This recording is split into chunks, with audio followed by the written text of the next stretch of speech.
Nabibilang sa marangyang angkan si Mateo, mula ni Nuno hanggang sa kanyang henerasyon. Mayaman na talaga ang kanyang pamilya.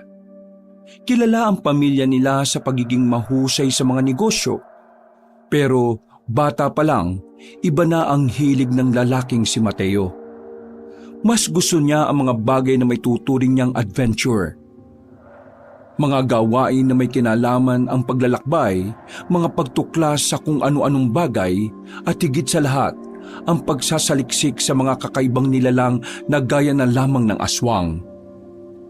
Kahit natuto lang kanyang ina sa ganitong gusto niya, lihim niya pa rin itong ginagawa. Hanggang sa makilala niya si Mang Tani, isang matandang lalaki na albularyo. Ang taong magtuturo sa kanya kung papaano magkakaroon ng mutya. Ngunit ang katanungan, ano nga kaya ang mangyayari sa buhay ni Mateo sakaling makakuha na siya ng mutya?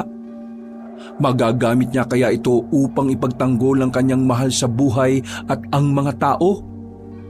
O hindi pa rin sasapat ang mutya para matalo ang kasamaan? Ang mga katanungan ay masasagot lamang kung susubaybayan natin ang panibagong kwento ngayong araw. Abangan ang mga eksena dito lang sa nag-iisang tambayan, ang mga kwento ni Kabanong.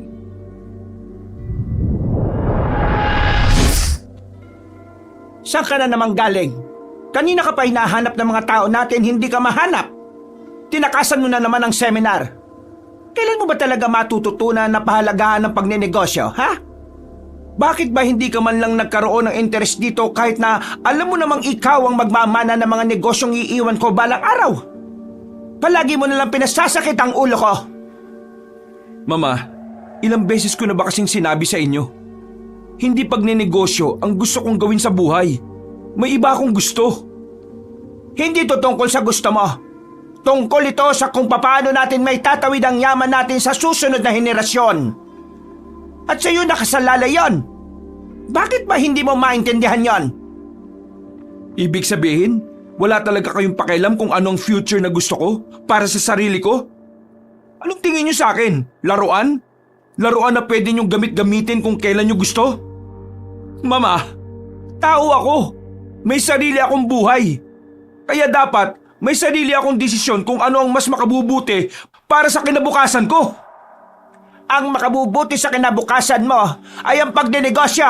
Nandito ang pera. Sa inyo, oo. Pero sa akin, hindi yan ang makabubuti sa akin.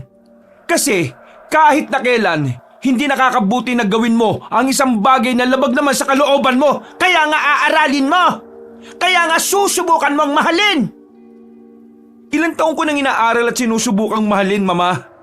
Pero hanggang ngayon, hindi ko pa rin maramdaman na ito ang para sa akin. Mama, hindi mo maaaral kung papaano mamahalin ang isang bagay.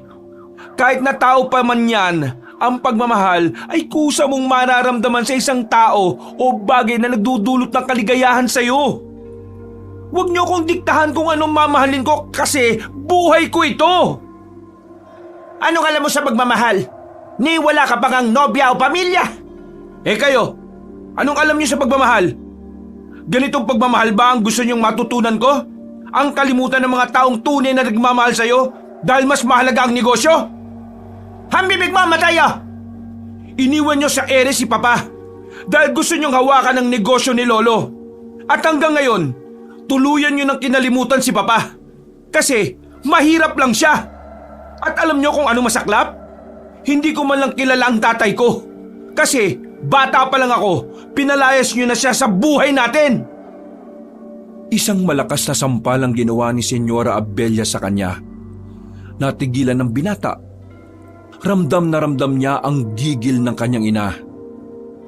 Wala kang karapatang magsalita sa akin ng ganyan dahil anak lang kita. Wala kang alam sa mga pinagdaanan ko para lang makarating sa ganitong posisyon. Kung nagagalit ka sa akin dahil pinaalis ko ang papa mo, magalit ka hanggat gusto mo. Wala akong panahon sa mga taong mahihina at walang balak umunlad sa buhay. Patabog na umalis ang kanyang ina sa malawak nilang sala. Napapailing na lamang si Mateo. Alam niyang nasagi niya talaga ang ego ng kanyang nanay. Kaya nakakasiguro din siya na pagbabawalan na naman siya nitong makalabas. Makalipas ang 1 oras matapos ang pagtatalo, tumambay na lamang si Mateo sa loob ng kanyang silid. Isinarado niya ng maigi ang pintuan. Ayaw niya kasing may makakita sa kanya kung ano ang pinagkakaabalahan niya sa kwarto niya. Agad niyang binuklat ang mga bagong libro na nabili niya sa lumang library sa sentro.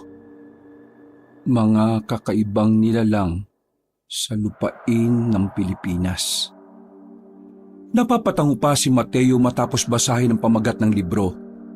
Nang buksan niya na yun, sinimulan na nitong basahin ang kabuuan. Inabot siya ng 10:00 ng gabi kakabasa dahil makapal ang librong yon.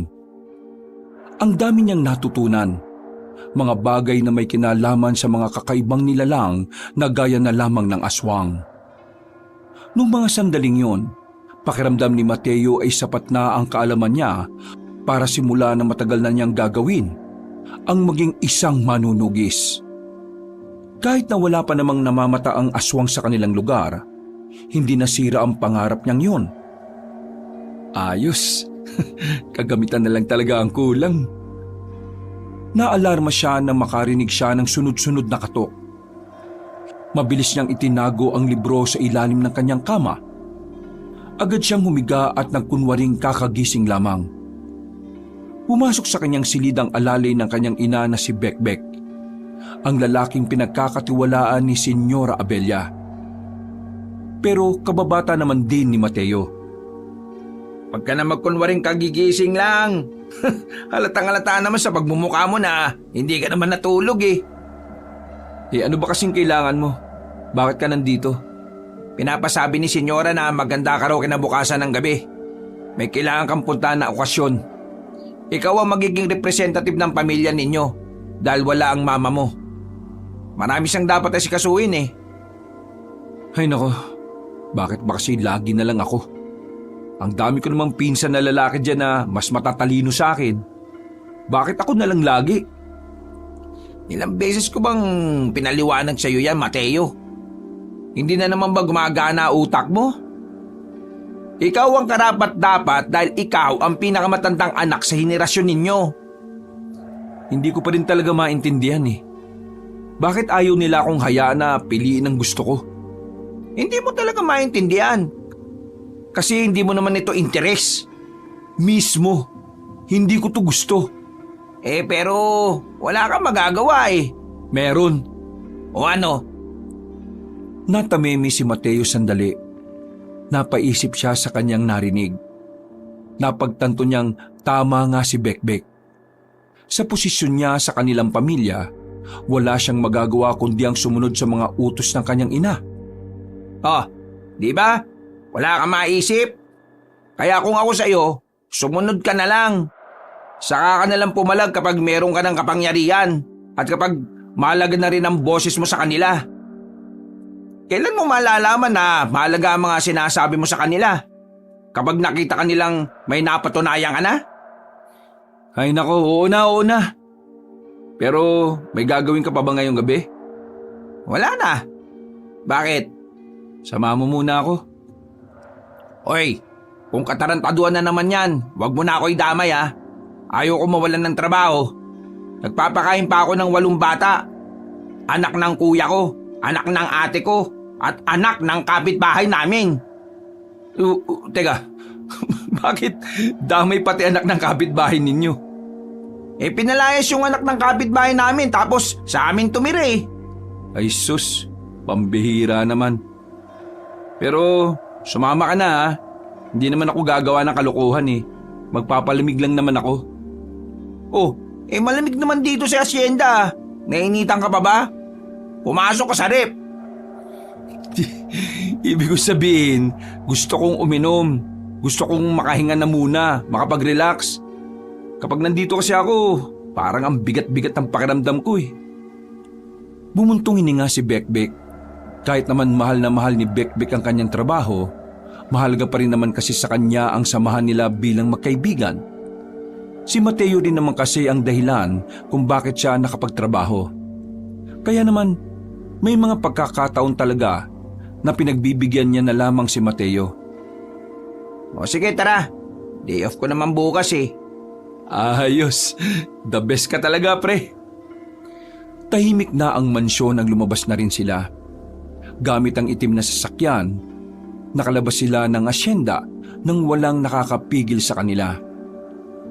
Habang nasa biyahe sila, hindi maiwasan ni Mateo na buksan na naman ang usapan tungkol sa mga ginagawa niya. Siya nga pala, may nabasa akong bagong libro. O tungkol naman sa ano? Abala lang sa pagmamaneho si Bekbek. Maingat itong pinapatakbo ang sasakyan dahil may kadiliman na rin ang kanilang nadaraanan. Itutuloy mo ba talaga ang pangarap mo maging manunugis? Oo, yun naman talaga ang bala ko sa buhay ko eh. Pero gaya ng sabi mo, kailangan ko munang sundin si Mama. Kaya kapag nagkaroon na ako ng sariling pera, saka ako magiging manunugis para mabili ko mga gamit na kailangan ko. Akala mo ba ang pagiging manunugis madali lang? Bakit? May alam ka ba tungkol sa pagiging manunugis? Nakakalimutan mo na ba na taga-kapis ako? Marami akong kilalang manunugis sa amin, no? Yung mga yon, mga notorious talagang pumapas lang na mga aswang. Mateo, hindi madali ang ginagawa nila. Kailangan maging halang na rin ang kaluluwa mo kapag naging manunugis ka. Bawal dun malambot, bawal dun emosyonal. Alam mo kung bakit? Kasi kapag manunugis ka, ang kalaban mo demonyo. Wala naman sigurong imposible kapag gusto mo talagang isang bagay, di ba? Ay nako, ewan ko sa'yo. Hirap mong kausap. Para kang bata. Nanahimik na lamang si Bekbek. Makalipas lang ang ilang sandali ay nakarating na rin sila sa kanilang patutunguhan. Kakaunti lang ang taong naroon. Pero agad na rin naman silang pumasok. Nakapwesto sila sa bandang dulo. Medyo malayo sila sa harapan ng stage. Habang nagiinom na sila, napansin nila ang isang lalaki na halos 5 lamesa lang ang pagitan sa kanila. Hindi naaalis ang tingin nito sa babaeng naghahatid ng mga alak. Tingnan mo yun, yung lalaking yun, yun. Itsura pa lang mukhang manyakis na eh. Ano na naman? Anong ano na naman? Baka mamaya, mambastos pa yan. Hindi mo na yung problema, no? Kung nga minsan, huwag mo nga laging inuugnay yung sarili mo sa problema ng ibang tao. Baka mamaya mapasama ka sa ginagawa mo eh. Paano mo natitis na mawala ng pakialam kahit may tutulong ka naman? Simple lang. Iniisip ko ang pamilya ko. Kapag ako namatay, kawawa ang pamilya ko. Kapag ako namatay, hindi naman kawawa pamilya ko eh. Kaya ayos lang. Ay, may tama ka na talaga. Sa pagpapatuloy ng kanilang inuman, napansin na nga nila ang babaeng naghahatid ng alak ay tila sapilitang pinapaupo ng lalaki sa tabi nito. Nag-alala na ang binatang si Mateo. Kaya nang lumabas na ang lalaking yon, hindi na ito nagdalawang isip na kausapin ng babae. Hindi na rin siya pinigilan pa ni Bekbek. Miss, tanong ko lang yung lalaki kanina, kilala mo ba siya? Magkakilala ba kayong dalawa? Tila nag-aalinlangang pang sumagot ang babae sa kanya. Para bang hindi nito sigurado kung tama bang magsalita ito tungkol sa lalaki. Huwag kang matakot, miss. Kasi kung hindi ka komportable sa ginagawa niya, pwede mo naman siyang ireklamo eh. Pwede kitang tulungan. Kami ng kasama ko. Hindi siya basta-basta. Kaya hindi ko alam kung tama bang ireklamo ko siya. Anong ibig mong sabihin na hindi siya basta-basta? Ano ba siya? Mayaman ba siya? Mamamatay tao ba siya? Maniniwala ka ba kapag sinabi ko sa'yo, kuya? Maniniwala ako siyempre. Ako nagtatanong eh. Huminga ng malalim ang babaeng yon. Sandali pa itong lumingon-lingon sa paligid. Gumilit pa sila hanggang sa makarating na rin sila malapit sa banyo. Tuwing pupunta siya rito, palagi kong nakikita na nagbabago ang kulay ng mga mata niya. Nagiging kulay pula. Parang mata ng ahas o ng pusa.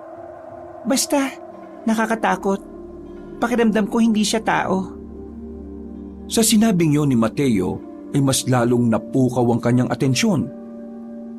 Interes niya kasi ang mga ganong klasing bagay. Kaya naman hindi na ito nagpatumpik-tumpik pa ng pag-uusisa.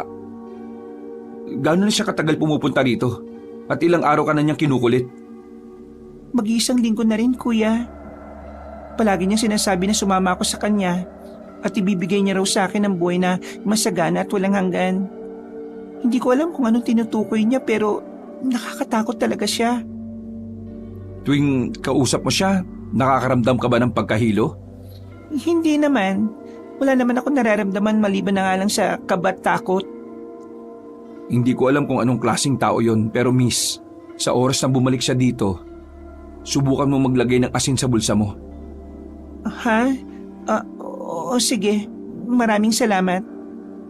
Bukas, babalikan kita ng ganitong oras din ha. Akong bahala sa lalaking yon. Malalaman din natin kung tao ba talaga yon o hindi. Sandali. Ano bang pangalan mo? Pangalan ko?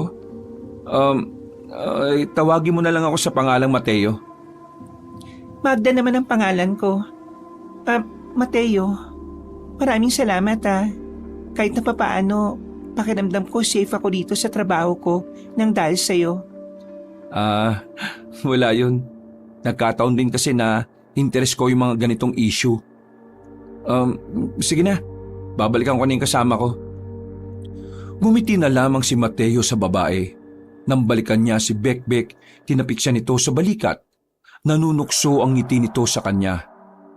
Oh, bakit? Type mo, ano? Type? Ha?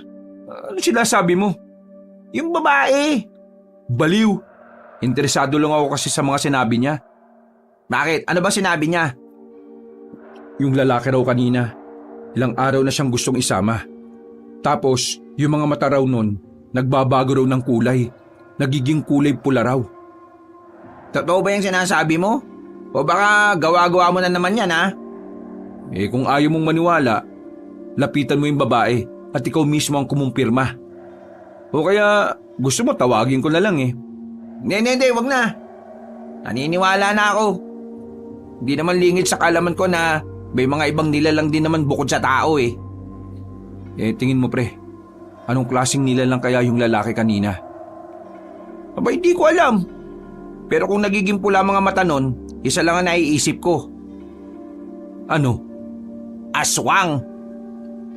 Napanganga ang binatang si Mateo sa sinabi ni Bekbek. Dahil dito, mas lalo tuloy naging ganado si Mateo.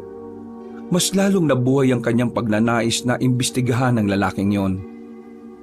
Hanggang umuwi na sila at nasa biyahe, tahimik lamang si Mateo. Walang ibang nasa utak niya kundi ang aswang. Sumakto rin kasi na yun ang isa sa mga nabasa niya sa mga librong meron siya. Mga ilang sandali pa, nakauwi na rin sila sa asyenda. Balisang tumungo si Mateo sa kanyang silid. Kinabukasan ng umaga, bago pa siya bungangaan ng kanyang ina, maaga na siyang umalis. Tumungo siya sa sentro ng bayan para maghanap ng albularyo. Kailangan niya kasing bumili ng pangontra. Ibibigay niya ang pangontrang yon sa dalaga.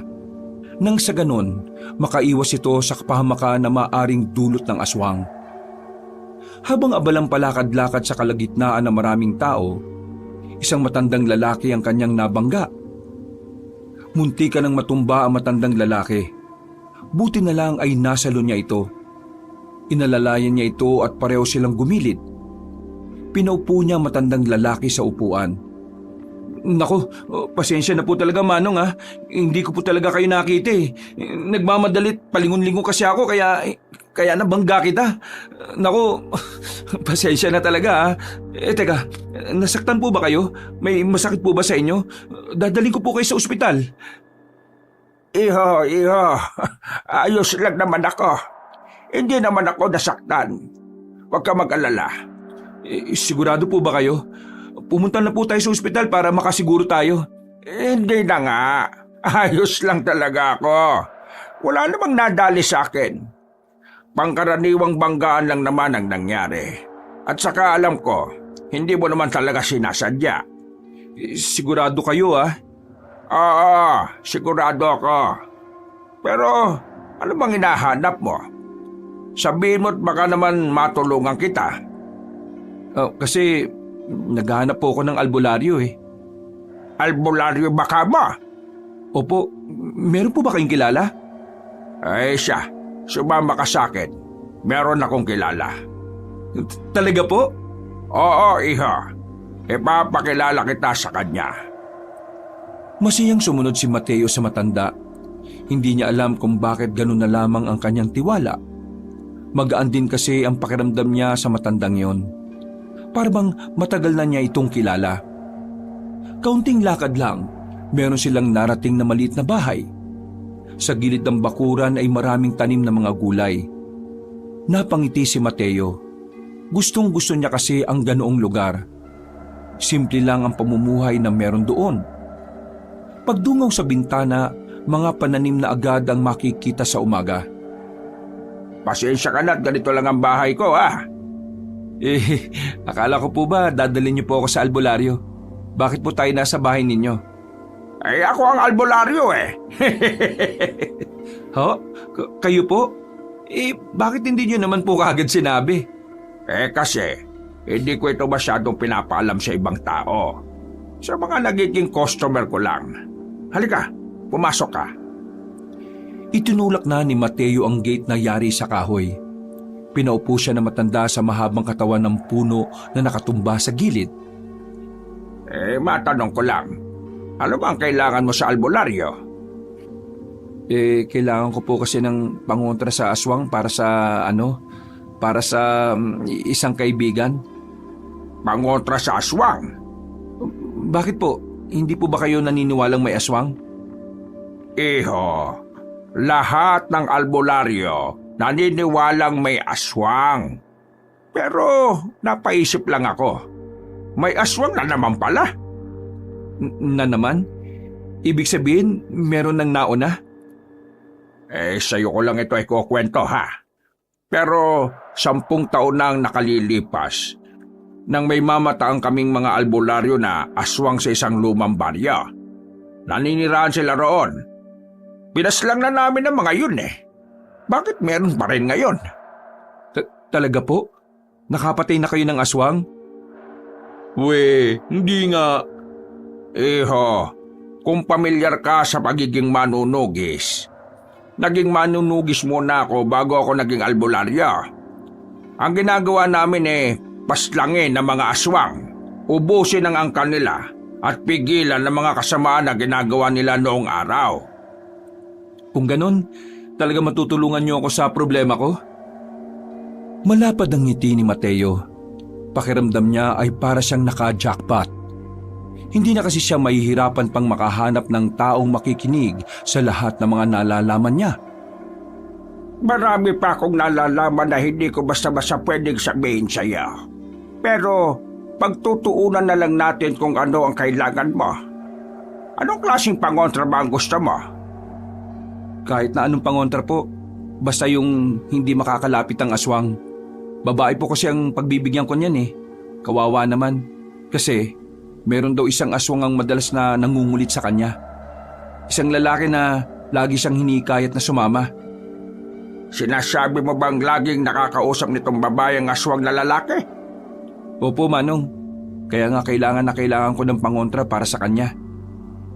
Ay, sige. Bibigyan kita. Pero gusto kong sumama na lang sa iyo para makita ko rin ang sinasabi mong aswang. Sigurado po ba kayo? Oo. Kailangan kong makausap ang aswang na yon. Gusto kong malaman kung siya lang ba talaga ang aswang o meron pang iba. Oo, sige po. Marami pong salamat ha. Mas maganda ngang may kasamang albularyo para na rin masiligtas. Nababahala rin kasi ako na baka pag-initan din ako ng lalaking aswang na yun eh. Kung marunong nga lang po sana akong makipaglaban sa kanila, di sana kakayanin ko sila mag-isa. Hindi mo sila kakayanin mag-isa, iho. Kung pangkaraniwang tao ka lang, kailangan mo ng kasama. O kaya naman sandata na ibibigay sa iyo ng kalikasan o kaya ng mga hayop. Ang sinasabi niyo po ba mutya? Oo, May alam ka naman pala sa mga ganoong bagay eh. Opo, madalas po kasi ako magbasa ng mga tungkol doon. Sa katunayan, gusto ko nga rin pong maging manunugis eh. Baka naman po pwedeng turuan niyo ako. Ano? Gusto mo maging manunugis? Aba, ayos ka rin ano? Bakit naman po? Sa panahon kasi ngayon, bibihira na lang ako makatagpo ng mga taong gustong maging manunugis.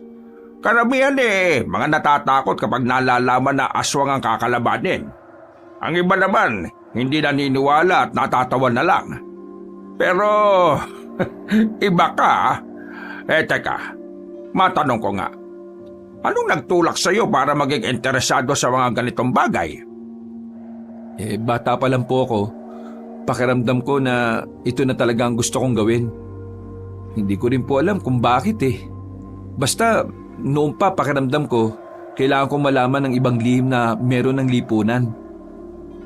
Napatango ang matandang si Tani dahil sa pagiging malalim ng binata. Naniniwala matanda sa sinabi ni Mateo. Pakiramdam ni Mang Tani, magiging magaling na manunugis ang binata kung ito ay mahahasa. Sigurado ka bang gusto mo maging manunugis? Opo, gusto ko talagang magligtas ng mga tao. Siya sige. Tutulungan kitang maging manunugis. Pero sa isang kondisyon. Sige po, ano pong kondisyon? Tutulungan mo kung mahuli ang aswang na sinasabi mong nanggugulo sa kaibigan mo. Sige po, gagawin ko po yan. Makakaasa po kayo.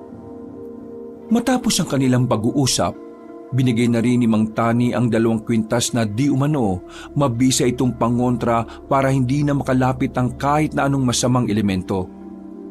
Kabilang na nga rito ay ang mga aswang. Dahil maaga pa at hindi pa naman bukas ang bar na pinapasukan ng babaeng si Magda, naisipan niyang umuwi na muna sa kanilang asyenda.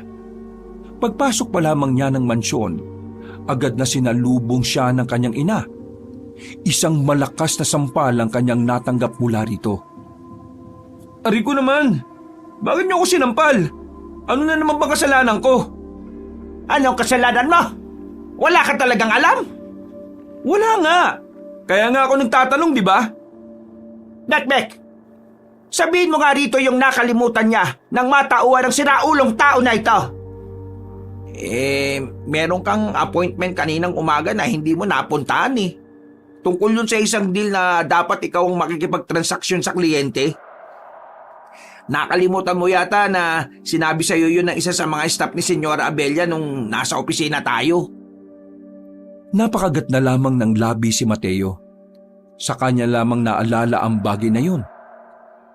Bakit hindi mo naman pinaalala sa akin, Bekbek? Nakakalimutan ko tuloy. Dahil hindi yun ang trabaho ko eh. Ang mga personal na lakad mo hindi sakop sa job description ko. Kaya dapat organisado ka sa mga lakad mo. Napakamot na lamang si Mateo. Habang ang kanyang ina naman ay tila sumasakit na ang ulo dahil sa stress. Galit na galit ito sa kanya. Alam mo ba kung gaano kalaking perang pinalagpas natin kasi hindi na natin makukuha ang kliyente na yon, Mateo? Alam mo ba kung magkano? Hindi. Magkano ba? Palitan ko na lang. Hindi ako nakikipagbiroon sa iyo, ha? Palibhasa, wala kang alam sa negosyo. Kaya napakadali lang sa iyong kalimutan ng mga ganitong pangyayari. Sa inyo na nga nang galing na wala akong alam eh. Pero bakit niyo pa din ako pinipilit? Akala ko ba matalino kayong tao? Pero bakit hindi niyo maintindihan ang sinasabi ko? Ha? Apat napakawalang kwenta mo nang ang anak. Napakawalang kwenta mo pang kausap. Wala ka ring modo. Nakakahiya ka. Sana hindi na lang hindi niyo na lang ako naging anak. Para hindi ko nararanasan ng mga ganito. Sana ibang babae na lang ang inasawa ni Papa noon para hindi ikaw naging ina ko. Walang iya ka! Lumayas ka sa pamamahay ko ngayon din! Layas! Magmula ngayon, tinatakwil na kita! Wag na wag kang babalik dito kahit na kailan! Huwag kang mag-alala. Aalis talaga ako dito, Ma. Hindi naman tahanan ito para sa akin eh. Impyerno to na punong-puno ng pressure para sa akin. Sana maging masaya kayo. sa lahat ng negosyo nyo. Sana maging mas mayaman ka pa! Hindi na nakapagsalita pa ang senyora. Agad namang lumabas ng bahay si Mateo. Wala siyang nadala na kahit na ano. Hindi na rin niya naisipan pang bumalik. Hinayaan na lamang niya ang kanyang mga gamit. Tanging pamasahe lang ang meron siya. Ngayon, hindi niya alam kung saan siya pupulutin. Wala rin naman kasi siyang kakilala. Si Bekbek lang naman ang kanyang kakilala at tinuturing na kaibigan. Nagpalipas at nagpalamig na lang muna siya sa plaza. Nakaupo lang siya sa gilid habang nakatulala. Maya-maya, napatingin siya sa kanyang relo. Napatayo siya bigla nang maalala na sasapit na pala ang kinagabihan. Kailangan niya palang puntahan ng babaeng si Magda. Kailangan niyang maibigay ang pangontra. Pasakay na sana siya ng tricycle pero may isa pa siyang naalala. Ay, isasama ko nga pala si Mang Tani ngayon. Mali. Dito pala ako sasakay sa kabila. Pasensya na po, kuya. Ibang tricycle ang kanyang pinara at agad na bumiyahe patungo sa sentro ng bayan. Makalipas lang ang halos 20 minutos ay nakarating na rin siya. Pagdating niya sa bahay ni Mang Tani ay nakahanda na rin pala matanda. Mabuti naman at dumating ka na. Akala ko talaga hindi ka na darating ano bang nangyari? Wala naman po. May kaunting problema lang sa bahay. Tara na po, puntahan na natin yung kaibigan ko. Sigurado kong naroon na siya sa trabaho niya. Agad silang tumungo roon. Pagdating nila ay nakita agad nila ang dalagang si Magda. Tila nangingislap ang mga mata nito nang masilayan ng binatang si Mateo. Oh, nagbalik ka. Mabuti naman. Pero sino kasama mo? Ay, siya nga pala. Ito si Mang Tani, isa siyang albularyo. Tutulungan niya tayo para palayasin ng lalaking aswang na yun sa buhay mo. Magandang gabi po sa inyo. Magandang gabi rin sa iyo, iha. May karanasan na ako sa pagtugis ng mga aswang, kaya wala kang dapat na ipag-alala, ha? Magda, upo lang muna kami habang hinihintay ang lalaking nanggugulo sa iyo, ha? Kapag nakita naming lumapit na siya sa iyo, saka na kami gagawa ng hakbang ni Mang Tani. Tumango lang ang babae sa kanyang sinabi. Pumwesto na rin sila sa bakanting upuan na malapit sa bandang dulo. Halos kalahating oras lang silang naghintay. Nakita na rin nilang dumating na rin ang lalaki. Dire-diretso yun sa loob. Agad na umupo malapit sa entablado. Mang Tani, yung lalaking yun. Yun ang sinasabi ko. Oo, nararamdaman ko rin siya. Ihanda mo ang sarili mo, ha? Pinutunog na ni Mateo ang kanyang mga daliri. Noong mga sandaling yon, nakakaramdam na rin siya ng kaba kahit na papano. Ito kasi ang unang pagkakataon na may kakalabanin siyang aswang. Nang makita nilang kinakausap na ng lalaki ang dalagang si Magda, hindi na sila nagsayang pa ng oras. Agad silang lumapit doon. Matapang na hinawakan ni Mateo ang balikat ng lalaki at nagsalita. Pre, huwag mong guluhin yung nagtatrabaho. Marahang lumingon sa kanila ang lalaki at tumingin sa kanila ng masama. Para bang iritado ito sa pagkakahawak ni Mateo sa balikat. Sino ka ba? Ikaw ang sino ka? Dongga ang pangalan ko. Ikaw? Mateo ang pangalan ko. Hoy, ano naman? May problema ka ba? Oo, meron. Sa'yo.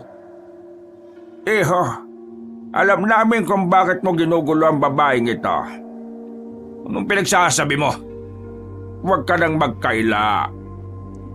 Nagulat ang ibang naroon nang makita nilang naglabas na ng itak ang matandang si Mang Tani. Maging ang lalaking si Dongga ay napatayo na rin at dumistansya. Gulat na gulat ito sa mga nangyayari. Ano bang problema niyo? Hindi ko kayo kilala. Isa kang aswang at balak mo pang biktimahin ang babaeng ito. Ngayon, hahadlangan namin ang masama mong binabalak. Magda, dito ka lang sa akin, dali! Hinigit ni Mateo ang babae papunta sa kanya. Noong mga sandaling yon, Agad na tumakbo ang lalaki patungo sa labas. Sinundan naman agad yon ni Mang Tani. Dito ka lang muna. Wag kang lalabas kahit ano mangyari ha. Ito ang pangontra oh. Huwag mong wawalain. Kailangan mo yan para hindi kanya mahawakan. Mag-iingat kayo ha. Nagmamadaling tumakbo si Mateo palabas ng bar na yon. Wala siyang sinayang na pagkakataon at hinabol niya agad si Mang Tani. Naabutan niya si Mang Tani.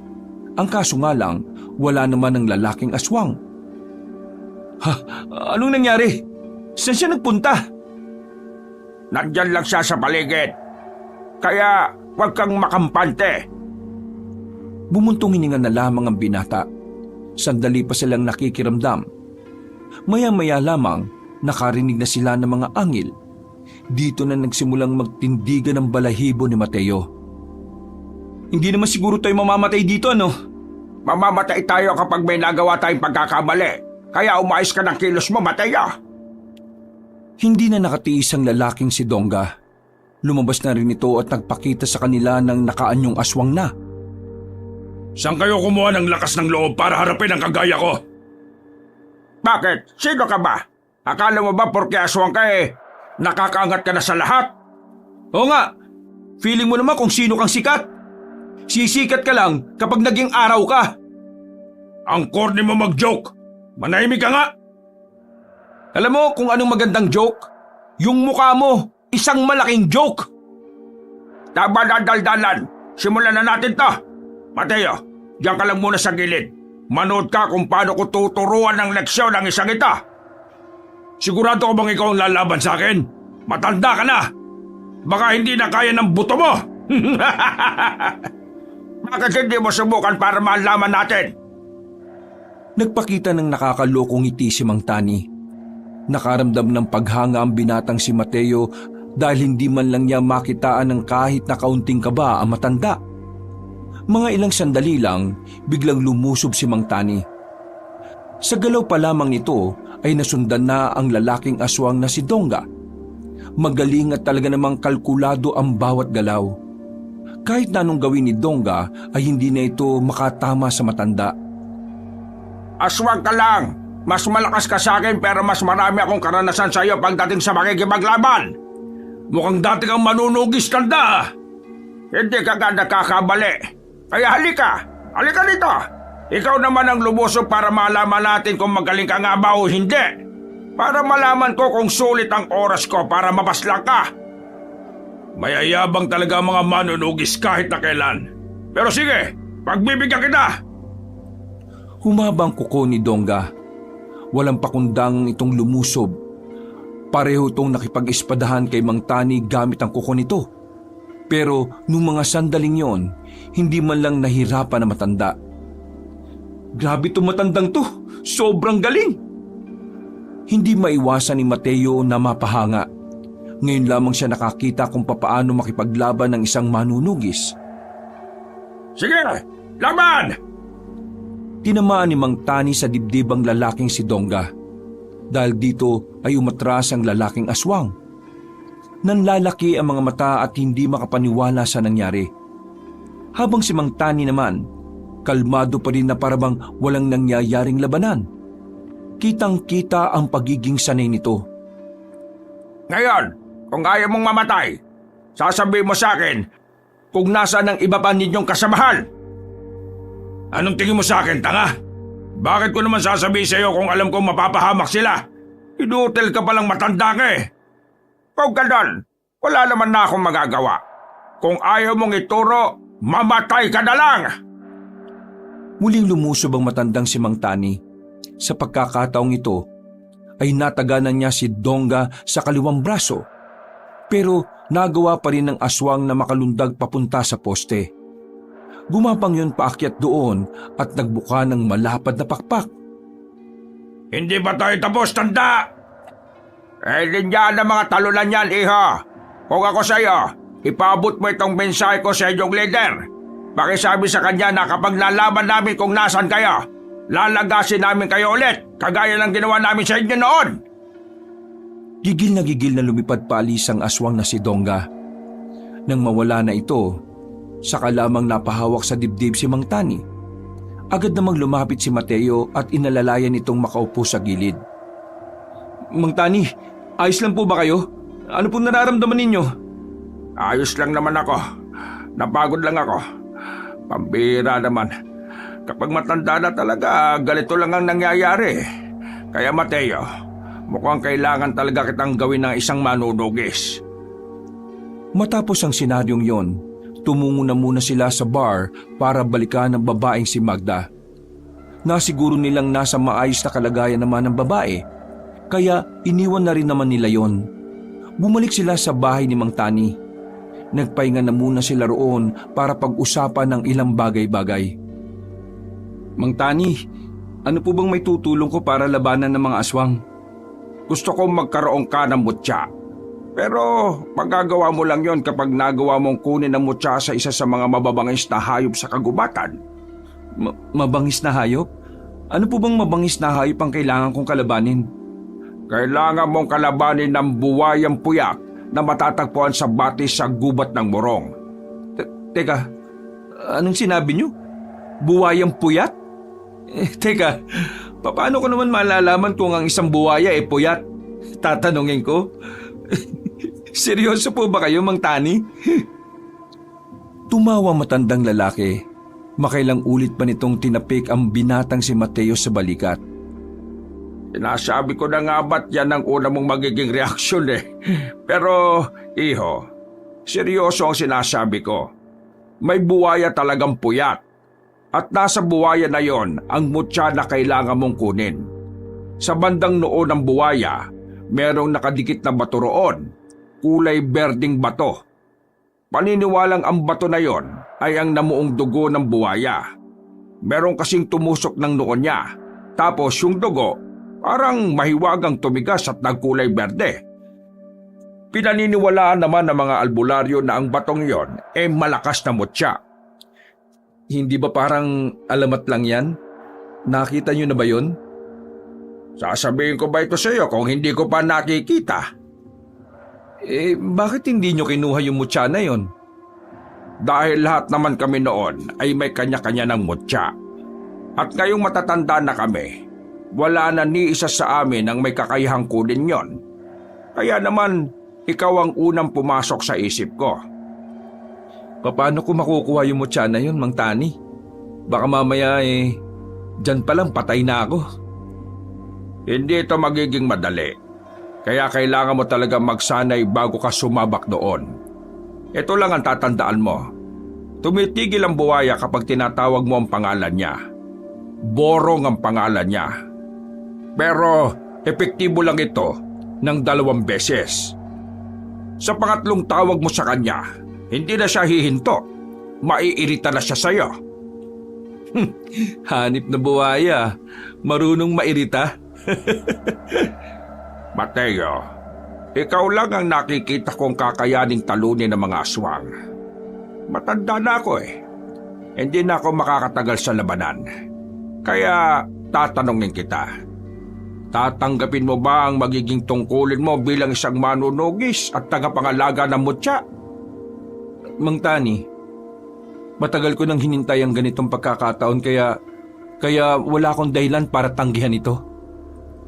Ang hiling ko lang sana tulungan mo ako hanggang sa maging magaling at mahusay na rin ako. Mabuti naman at tinatanggap mo. Huwag ka mag-alala. Ako nang bahala sa lahat ng bagay na dapat mong matutunan. Pero Mang Tani, may isa pa pala akong gustong ipakiusap sa inyo. Ano naman yan? Sabihin mo lang. Kasi pinalayas na ako sa amin eh. Wala na akong matitirhan. Pwede bang sumama na lang muna ako dito sa bahay nyo? Huwag kayong mag-alala. Tutulungan naman kita sa mga gastusin. May pera pa naman ako. Ay nako, wala namang problema sa akin.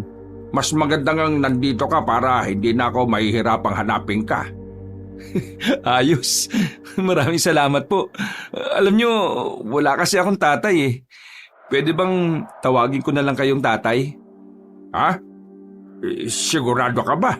Hindi ka ba ilang? Hindi po. Matagal ko na rin kasing gusto magkaroon ng ama eh.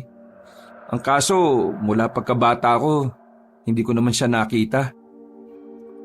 Parang pareho lang din naman pala tayo. Hindi ko na rin kasi nakita ang anak ko noon pa.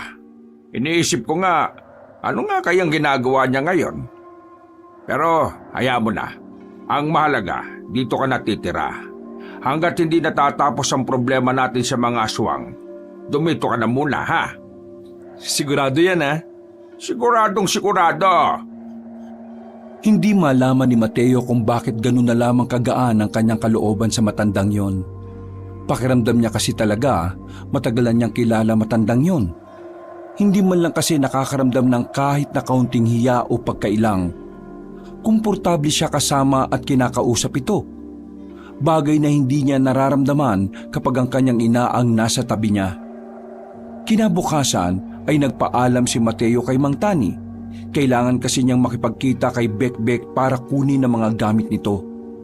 Nang makita na sila ni Bekbek sa isang kainan sa sentro, napansin niya ang daming laman ng gamit ng sasakyan. Sa pagkakaalam niya, hindi naman ganun karami ang gamit niya. Teka, ano yan? Mga gamit, malamang. Hindi mo ba nakikita? Ang ibig ko sabihin, bakit ganyan kadami? Akin lang ba yan? Kasama na rin na sa akin dyan, no? Ha? Bakit? Lumayas ka na rin ba sa asyenda? Pinalayas na ako ni Senyora Abelia. Ano? Bakit niya ginawa yun? Wala ka namang ginagawang masama ah. Meron akong ginawa. Pero hindi ko alam kung masama. Ayaw niya lang talaga. Sabi mo na kasi sa akin kung ano yun. Dami mong pang daldal. Naganda kasi ako ng mga pagkain galing sa kusina nyo. Sinumbong ako ni Aling Marites kay Senyora nang malaman niyang sa'yo ko yun ibibigay. Paepal talaga tong si Aling Marites kasi. Di napalayas ka pala ng dahil sa akin? Oo, pero wag mong sisihin sarili mo. Choice ko naman yun eh. Naawa lang kasi ako sa'yo. Hindi ko alam kung kakayanin mo bang mabuhay ng mag-isa eh. Wala ka pa namang kapera-pera. Naku, pasensya ka na nadamay ka pa talaga ha. Paano ngayon ang pamilya mo? Nakapagpadala naman ako ng malaking pera bago ako matanggal. Nakasahod ako kahapon eh. Maraming salamat pre ha. Di bale, babawi ako sa'yo. Pangako yan. Pero paano pala itong sasakyan? Hindi na kailangan. Tulungan mo na lang ako maghanap ng matitiran yung libre lang sana ha. Wala pa rin akong pera ngayon eh. Sakto lang tong panggastos sa pagkain. Etong sasakyan naman, ewan ko. Sasakyan mo to eh.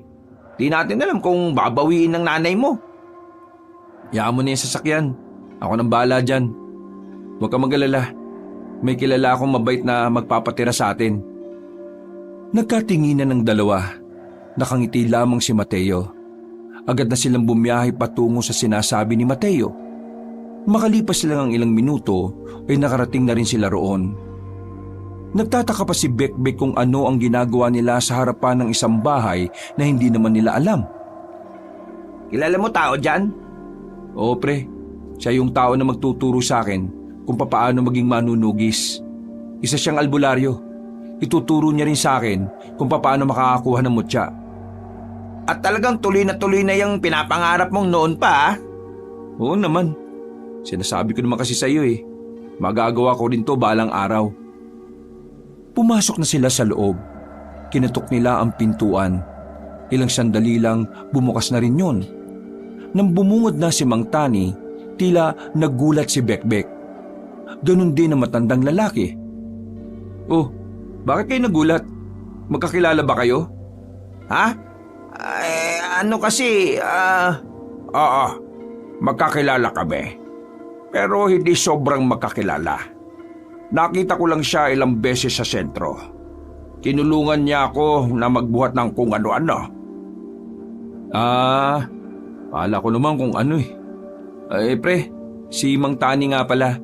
Siya yung albularyo na sinasabi ko sa'yo. Mang Tani, kakapalan ko na po sana ang mukha ko. Baka pwedeng dito na rin muna siya tumira sa bahay niyo. Pinalayas na rin kasi siya ng nanay ko eh. Kaibigan ko po siya mula pagkabata. Ha? Dito? Dito siya titira? Oo po sana, kung ayos lang naman po sa inyo. Pero kung hindi naman po ayos lang din naman po. Dede. Ayos lang naman sa akin. Ay sige, dito ka na rin muna. Mas maganda kasing may katulong si Mateo sa gagawin niyang misyon. Halika kayo, pumasok kayo. Papasok na lang po muna namin yung mga gamit namin. Hindi naman po karamihan, puro damit lang naman po. O siya sige, tulungan ko na kayo. Ay, hindi na po. Kami na pong bahala. Nakakaya na po Mabilis na kinuha ni Mateo at Bekbek ang gamit sa sasakyan. Mga ilang sandali lang ay magkakaharap na rin sila sa loob ng bahay. Lahat ng mga hindi na ikwento ni Mateo sa kaibigan ay agad din naman itong sinabi. Medyo nawiwindang si Bekbek dahil hindi nito inakala na sobrang dami na nang nangyari kahit saglit lang din silang hindi nagkita. Pero ganun pa man, tinanggap din naman ito ang misyon kasama si Mateo. Naliwanagan na rin ito sa mga nangyayari. At ngayon, desidido na rin itong labanan ng mga aswang basta kasama si Mateo. Grabe, ang dami mo na palang ganap, no? Pero mas grabe tong si Mang Tani. Biruin mong kinaya niyang kalabanin yung aswang na yon. Saka ka na mamangha dahil ngayong araw, sasamahan mo na ako. Agad-agad? Oo, mas maganda kasing may liwanag pa kapag hinanap natin yung buhayang puyat. Seryoso ba sa buwayang puyat? Paano mo naman malalaman kung puyat o may sapat na tulog ang buwaya? Ang palatandaan na puyat ang buwayang yon ay ang mismong bato na nasa noon niya. Dahil kasi sa banta na merong kumuha nun sa kanya noon, hindi na siya laging natutulog. Ibig sabihin, puyat siya. Ay, pambihira. Akala ko naman mahihirapan pa kami kung papaano aalamin Maganda na kayo. Mas mainam kung ngayon na kayo kumilos. Bago mag-alas 3 ng hapon, umalis na rin ang magkaibigang Mateo at Bekbek. Daladala ni Mateo ang itak na bigay sa kanya ni Mang Tani. Si Bekbek naman ay daladala pa rin ang baril na lagi niyang sinusukbit sa kanyang tagiliran. Hindi naman kalayuan ang bundok ng Borong sa kanilang lugar. Kaunting paandar lang ng sasakyan ay nakarating na rin sila sa paanan ng bundok na yon. Alam mo ba kung saan natin nahanapin yung buwayang puyat? Yang sabi sa akin ni Mang Tani, sa may batis daw Isa lang naman daw ang batis sa bundok nitong Morong. Kaya madali naman nating mahahanap yon. May liwanag pa naman. Sigurado ka dyan, ha? Baka naman abutin pa tayo ng gabi niyan. Hindi yan. Pinagpatuloy ng dalawa ang kanilang paglalakad. Kung saan-saan sila sumuot para hanapin ang sinasabing batis. Malapit na magdilim nang marating na rin nila ang batis. Sa wakas, narito na rin tayo. Pambira, 2 oras yata tayo naghahanap Oh, nasaan yung buwayang puyat? Diyos ko, baka natulog na. Nandyan lang yan. Hanapin lang natin. Sinuri nila ng maigi ang batis. Kinakabahan ng dalawa noong mga sandaling yon. Kahit na may mga sandata sila, hindi nila alam kung gaano kabangis ang buhayang yon. Maya-maya pa, nakarinig na sila ng mga kaluskos. Nagtago na muna sila sa gilid. Nandyan na ba? Uy, nandyan na ba? Bakit ako tinatanong mo? Sinong tatanungin ko? Yung buwayang puyat. Nanahimik lamang sila. Pero ang hindi nila inaasahan, nasa likod na pala nila ang naririnig nilang kaluskos. Nang humarap sila roon, nanlalaki ang kanilang mga mata nang masilayan sa kanilang harapan ang malaking buwaya. Muntikan na silang malapa nito. Mabuti na lamang ay agad silang nakaalis. Lintik na yan! Nagmamadali silang umakyat sa taas ng puno. Ang buwaya naman ay gumapang na rin paalis na parang walang nangyari. Pwede ba natin patayin yan? Oo, kung hindi natin yung papatayin, wala tayong tsansa makuha ang nasa noon niya. Sabi rin ni Mang Tani, parang aswang din daw yan Kumakain din talaga ng tao. Sige, babariling ko na. Sandali! Agad nang bumaba ang binatang si Bekbek. Pinagbababaril nito ang buwaya na sana ay papaalis na. Dahil sa kanyang ginawa, naggalit ang buwaya at saka ito bumalik. Gumapang ito ng mabilis. Nang makita ni Bekbek na hindi tumatalab ang kanyang baril, natataranta itong muling umakyat sa puno. Galit na galit ang buwaya. Binangga-bangga ng buwaya ang puno na kinalalagyan nila.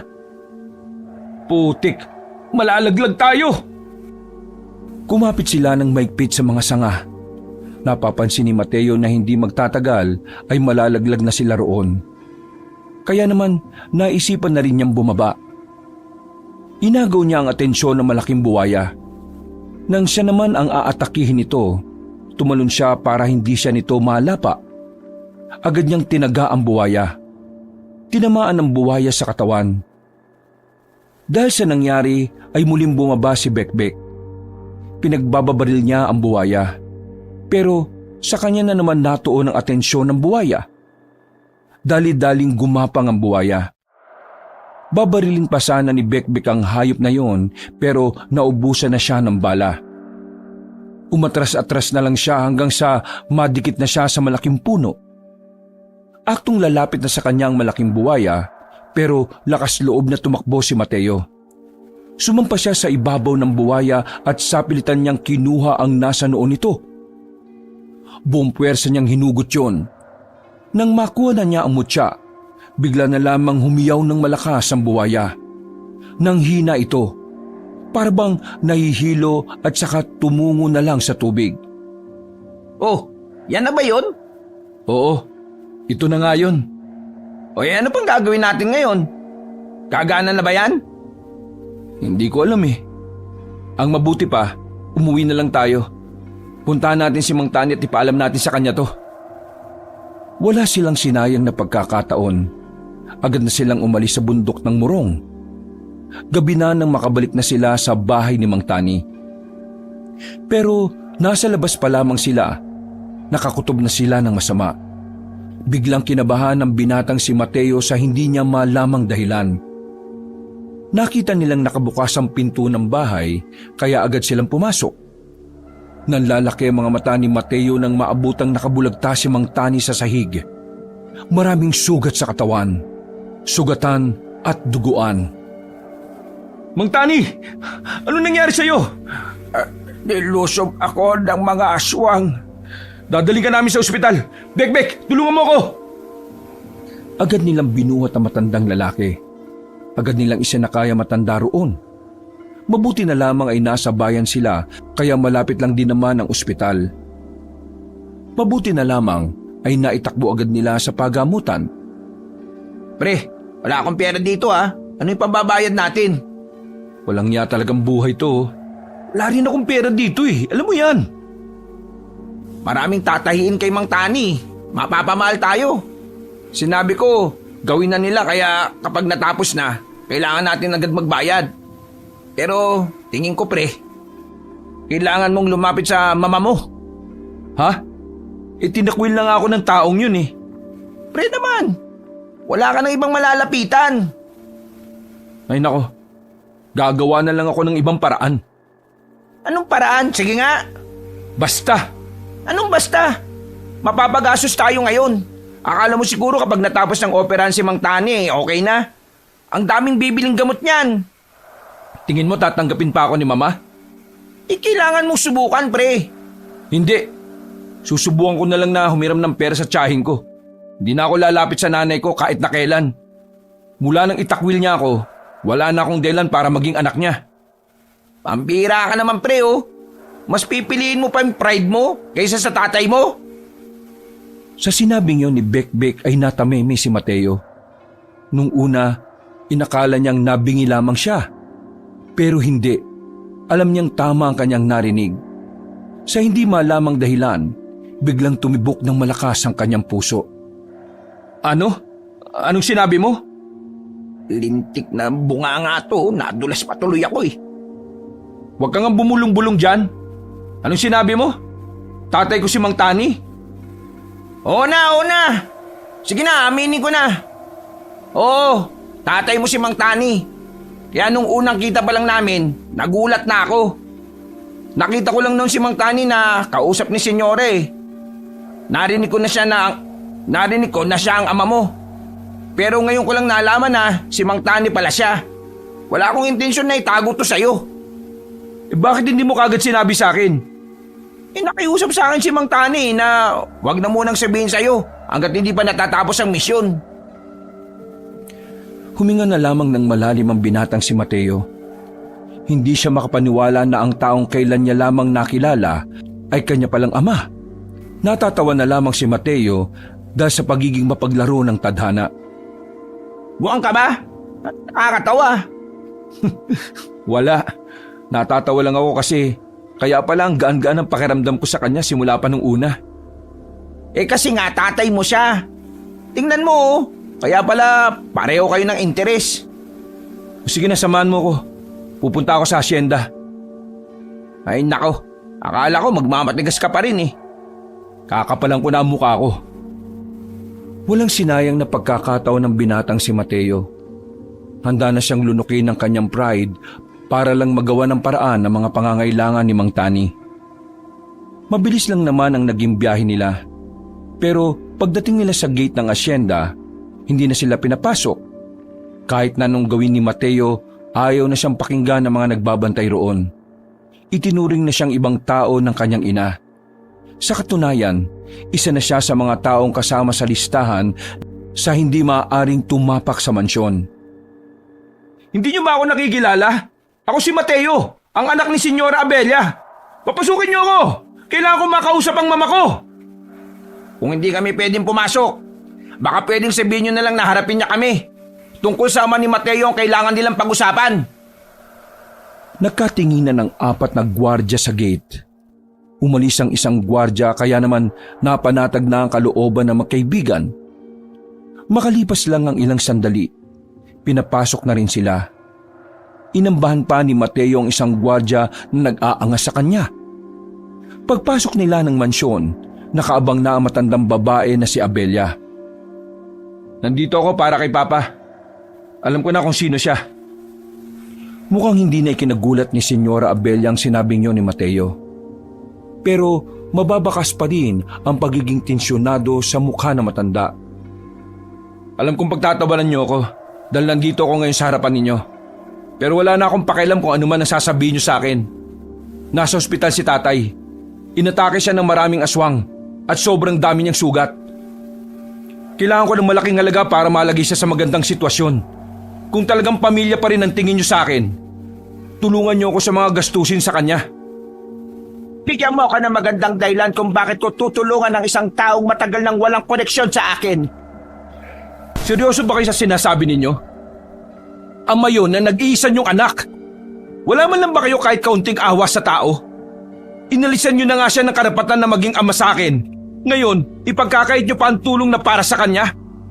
Ganyan naman talaga kasama ang ugali niyo nang dahil lang sa pera? Bago ka magsalita, sana tinanong mo muna ang side ko para malaman mo ang buong kwento. Hindi yung kung ano na lang ang narinig mo, yun na lang ang pagbabasihan mo. Alam mo ba kung bakit ko siya pinalaya sa mansyon?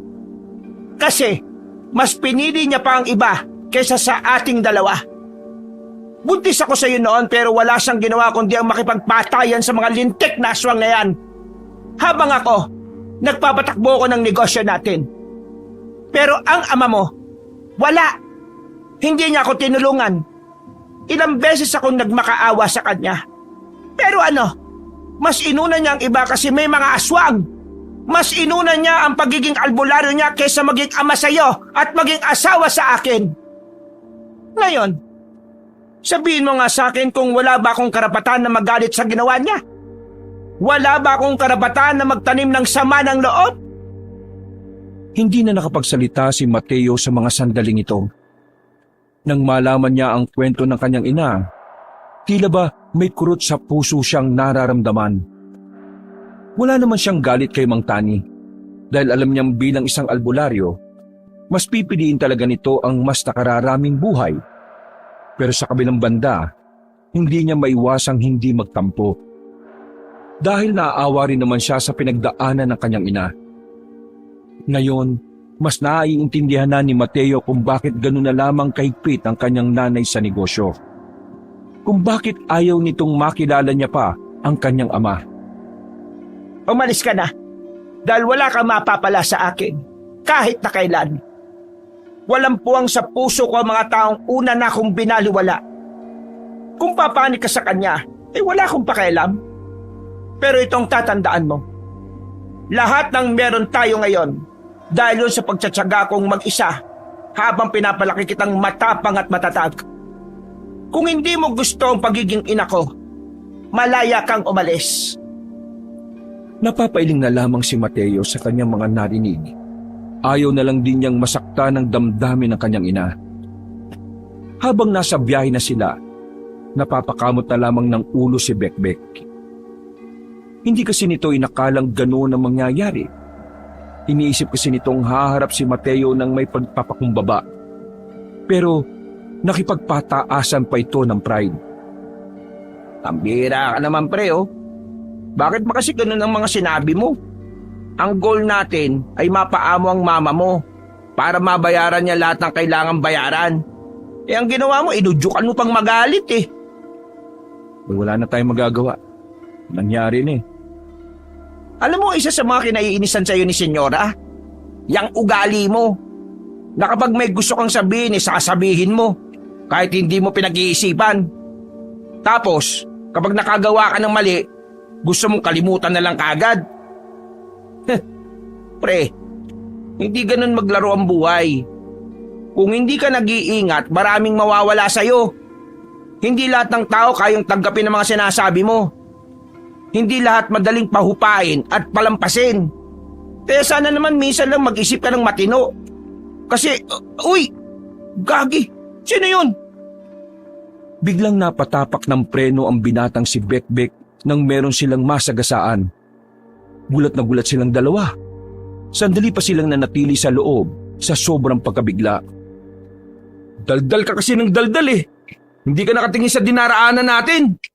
Ikaw kasi, kung sana maayos sa pananalita mo kanina, di sana masaya tayo ngayon at nakapokus ako sa dinaraanan natin. Kasalanan ko pa ngayon. Ikaw nagmamaneho dyan. Bago pa humaba ang kanilang pagtatalo, bumaba na rin silang dalawa para puntahan ang kanilang nabangga. Pero laking pagtataka nila nang makitang wala namang tao roon. Oh, nasan? Sigurado ka bang may nabangga tayo? Oo, may nabangga tayo, sigurado ako. May preno ba ako kung wala? Nasaan nga? Wala nga oh. May dugo yung bumper ko oh. Tingnan mo. Nang makita ni Mateo na may kaunting bakas ng dugo ang harapan ng sasakyan, dito na sila kinabahan. Mga ilang sandali lang, bigla na lang lumabas ang isang aswang sa kung saan. Tinulak ni Mateo si Bekbek palayo at siya ang nakalmot ng nilalang. Akala ni Mateo ay mamamatay na siya dahil sa haba ng kuko ng aswang. Pero namangha siya nang wala namang nangyari. Tumigas kasi ang balat niya na parang gaya ng sa buwaya. Naramdaman na lamang niya na gumagana ng mutya ng buwayang puyat na nasa masikip niyang bulsa. Ang mutya! Ang mutya! Gumagana na! Dumistansya ang aswang kay Mateo. Pero nagulat na lang ang aswang at si Bekbek nang makitang gumapang si Mateo na mabilis. Nang makalapit ito sa aswang, pinulupot ni Mateo ang kanyang braso sa leeg ng nilalang. Kitang-kita ni Bekbek na parang naging mata na ng buwaya ang mata ni Mateo. Walang pakundangan na binali ni Mateo ang leeg ng aswang, kaya wala pang 2 minuto, napaslang na rin ito ang nilalang na yon. Mabilis na lumapit si Bekbek para alamin kung talaga bang wala na ang aswang. Hindi nito maiwasang hindi mamangha. Makailang ulit nitong hinawak-hawakan ang balat ng binatang si Mateo. Hindi ito makapaniwala nang malamang matigas na ang balat ng kaibigan. Ito na ba yung kapangyarihan ng mutya, pre? Totoo ba to? Kahit ako, hindi rin ako makapaniwala eh. Bigla na lang naging ganito ang katawan ko. Kung may ganito ka palang kakayahan dahil sa mutyang yan, sigurado kong matatalo mo na yung sinasabi niyong aswang na nakatakas. Sana nga matalo ko. Para naman matapos na rin ang lahat ng to. At masimulan ko na ring ayusin ang pamilya namin. Pero ang problema nga natin ngayon, pera. Pahala na. Ang mahalaga ngayon mabalikan na natin si Mang Tani, si tatay. Nasasabik na akong ipaalam sa kanya na nagagamit ko na itong mutya. At saka, Uy, ano yun? muli na naman silang naalarma nang marinig ang malalakas na sigawan ng mga kalalakihan sa gubat. Ilang sandali lang, nakita na lamang nila ang ilang mga ngaso na may dalang malaking gasera. Sugatan ng ilan sa kanila. Habang hila-hila naman nila ang kasamang wala ng malay. Mga aswang, meron pa. Lintik na buhay to oh. O sige, dito ka lang. Huwag mo sabihing harapin mo mag-isama ngayon. O bakit, sasama ka ba? Ano magagawa ko ron? Eh di ako mag-isa. Hindi na nagsayang ang binata ng oras. Mabilis itong tumakbo papasok ng kagubatan. Pagdating niya, nakita niya ang isang mga ngaso na gumagapang na. Duguan ang mga paa nito habang nasa harapan ang isang aswang. Teka, nakikita ko pa rin to. Namamanghaman sa kanyang kakayahan, mas pinagtuunan na niya ng pansin ng lalaking sugatan. Tinulungan niya itong makatayo at iginilid niya. Ayon sa lalaki, hindi nag-iisa ang aswang na yon. Meron itong mga kasama na kumuha na sa iba pang mga mangangaso. Kaya naman agad na nagsarado ang kamao ni Mateo. Wala siyang alam sa pakikipaglaban, pero ang mutya na mismo ang gumagabay sa kanya kung ano ang dapat na gawin. Kumalma ka lang dyan sa gilid. Saglit lang to. Hinanda na ni Mateo ang kanyang sarili. Mga ilang sandali lang ay siya na mismo ang kusang lumapit sa aswang. Nagkaroon sila ng palitan ng suntok. Kinakalmot pa siya ng nilalang pero walang talab sa balat niya. Nang makakuha ng tiyempo, hinawakan niya ang leeg nito. Hinigpitan niya ang pagkakasakal at saka sinuntok ng malakas sa sikmura. Pero hindi agad namatay ang aswang. Mas matibay ito kumpara sa una niyang nakalaban. Nagawa pa siya nitong suntukin sa muka pero wala pa ring ubra sa kanya. Kumakapal ang balat niya kapag nakakaramdam ng panganib. Kaya naman, walang nagawa ang aswang kahit na anong suntok at kalmot niya. Nasa aktong aatras na lang sana ito pero hinawakan ito ni Mateo sa kamay. Hinila niya pabalik at saka binalian ng braso. Nang kakagating pa siya nito, dinampot ni Mateo ang sanga ng puno at saka itinarak sa bumbunan ng aswang. Pagkatapos noon, nilapitan niya ang lalaki. O ano, kaya mo ba maglakad? Umalis ka na. Paglabas mo rito, may lalaki nasa sasakyan. Sabihin mo isasabay ka na sa pagpunta namin sa ospital. Susuyurin ko lang saglit itong area para malaman kung may aswang pa. Hindi na nag-atubili pa ang lalaki. Nagmamadali itong naglakad kahit na paika-ika. Samantalang si Mateo, nilibot niya pa ang buong paligid. Ang kaso nga lang, wala na siyang nakita pang aswang. Hindi na rin niya nabawi ang mga mangangaso na kinuha ng mga yon. Ganun pa man, bumalik na lang din siya sa sasakyan. Ibinyahin na nila ang lalaking sugatan, tutal sa ospital din naman ang punta nila. Pagdating nila, ay kaagad nilang pinasikaso ang lalaking yon. Napapakamot na lamang si Bekbek sa ulo. Bira ka naman. Alam mo namang wala tayong pera, dinala mo pa rito. Saan mo gustong dalhin? Sa morgue kaagad? Inatid na lang sana natin sa kanila. Hindi naman life and death ang kalagayan yan eh. Huwag ka mag-alala. Sinabihan ko naman sa loob na sagot niya sarili niyang bill. Tara na, puntahan na natin si tatay. Tinungo na lamang nila ang sinid ng matandang si Tani. Gising na ito nang pumasok sila. Nakangiti na parabang walang mga sugat na iniinda. Umupo si Mateo sa gilid. Bumuntong hininga ang binata. Hindi na siya nagdalawang isip na buksan ang usapan. Agad namang lumabas si Bekbek para hayaang makapag-usap ang mag-ama. Tay, kanina may nakalaban akong aswang. Nagamit ko na kagad ang mutya na kakakuha ko pa lang din. Ang lakas ng mutya na to. Natalo ko yung 2 aswang. May naligtas pa akong buhay. Kahit na wala akong kaalam-alam sa pakikipaglaban sa mga nilalang na gano'n ha. Dahil sa mutya na ito, nagkaroon ako ng talino't lakas. Kakaiba, astig.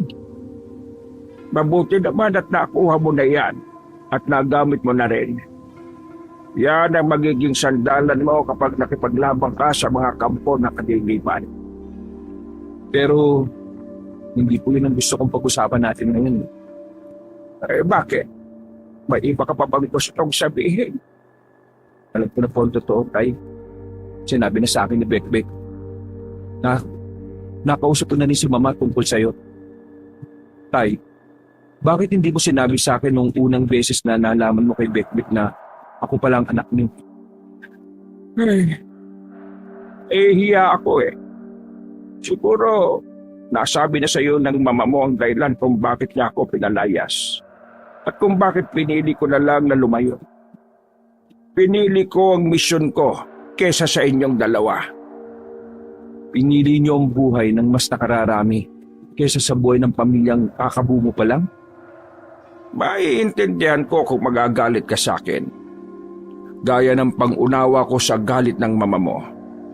Pero, hindi ko basta pinili ang iba kesa sa inyo. Yun lang ang natataging paraan na alam ko para mailigtas din kayo sa kapahamakan. Nung panahon na yon, sobrang talamak ang mga aswang. Lalo na sa aming mga albularyo at manunukis. Nalalaman namin na sasakupin nila ang buong probinsya. Naalarma kami dahil malaki ang posibilidad na mangyari yon kung hindi kami magkakaisa. Tama. Pinili ko ang buhay ng mas nakararami. Pinili ko na kalabanin ng mga aswang. Dahil kung hindi ako tutulong para pigilan sila, sa huli, pamilya ko rin ang mapapahamak. Kahit piliin ko kayo at makaligtas tayo, mapapahamak din tayo sa huli. Mahalaga ako sa samahan. Ako ang pinuno. Kung wala ako, mahirapan sila. Hindi kita pinipilit na maunawaan ako kaagad. Pero darating ang araw na maiintindihan ng mama mo at ikaw na kaya ko ginawa yon para lang din protektahan kayo. Napapailing si Mateo. Naiintindihan naman niya ang pinupunto ng ama. Pero ang hindi niya lang maintindihan ay kung bakit ni minsan hindi man lang ito nagkaroon ng oras para makipag-ayos sa kanyang ina. Ang lagi kasing sinasabi sa kanya ni Senyora Abella, pinabayaan na sila ng tuluyan. Pero hindi ka man lang ba naglaan ng oras, kahit konting oras, para makipag-ayos? Para ipaliwanag kay mama ang lahat? Kasi hanggang ngayon, iniisip niya pa rin wala kang pakialam sa amin eh. Anak, sinubukan ko. Ilang ulit. Halos 1 buong taon akong pabalik-balik sa asyenda. Pero hindi na ako makalapit sa kanya. Buhay pa ang lolo mo noon. Siya ang kalabang ko. Muntikan niya pa akong ipapatay kaya mula noon, tumigil na ako. Pinalipas ko na lang ang panahon kasi alam kong magkakaroon tayo ng pagkakataon na magkita balang araw. Isa pa, nung makita kong nasa maayos ka na naman na kalagayan, hindi na ako nangulit pa. Inisip ko na lang na mas magandang hindi mo ko makilala. Kasi ayaw kong guluhin pa ang buhay mong nasa maayos na. Akala niyo ba naging maayos ang buhay ko? Kahit na nasa marangya akong bahay? Hindi. Mula pagkabata, wala akong ibang naramdaman kundi kailangan kong maging matalino, perpekto, at sistematiko. Bata pa lang, nakalaan na ang utak ko para maging negosyante kahit na ayaw ko. Palaging sumasakit ang ulo ko kasi pinipilit ko na maging kagaya ni Mama.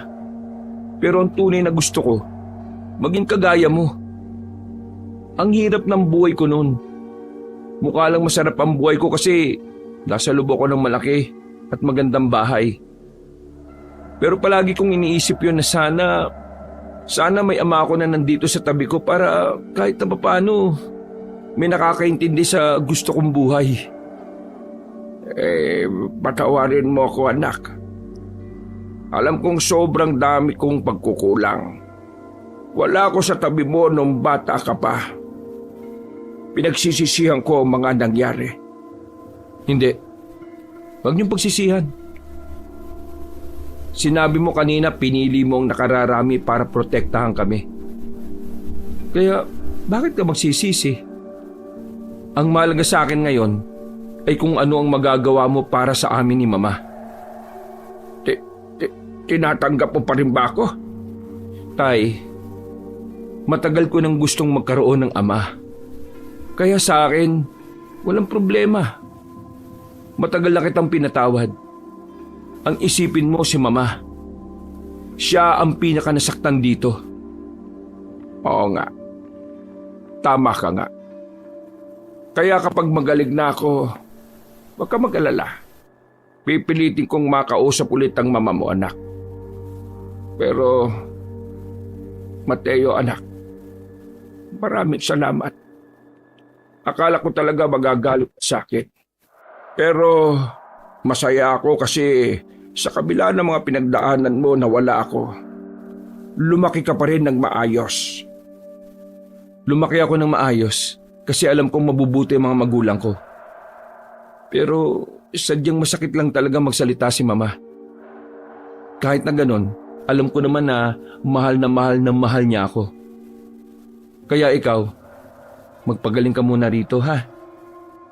Hinawakan ni Mateo ang kamay ni Mang Tani at pumiti. Anak, nanaginip ako.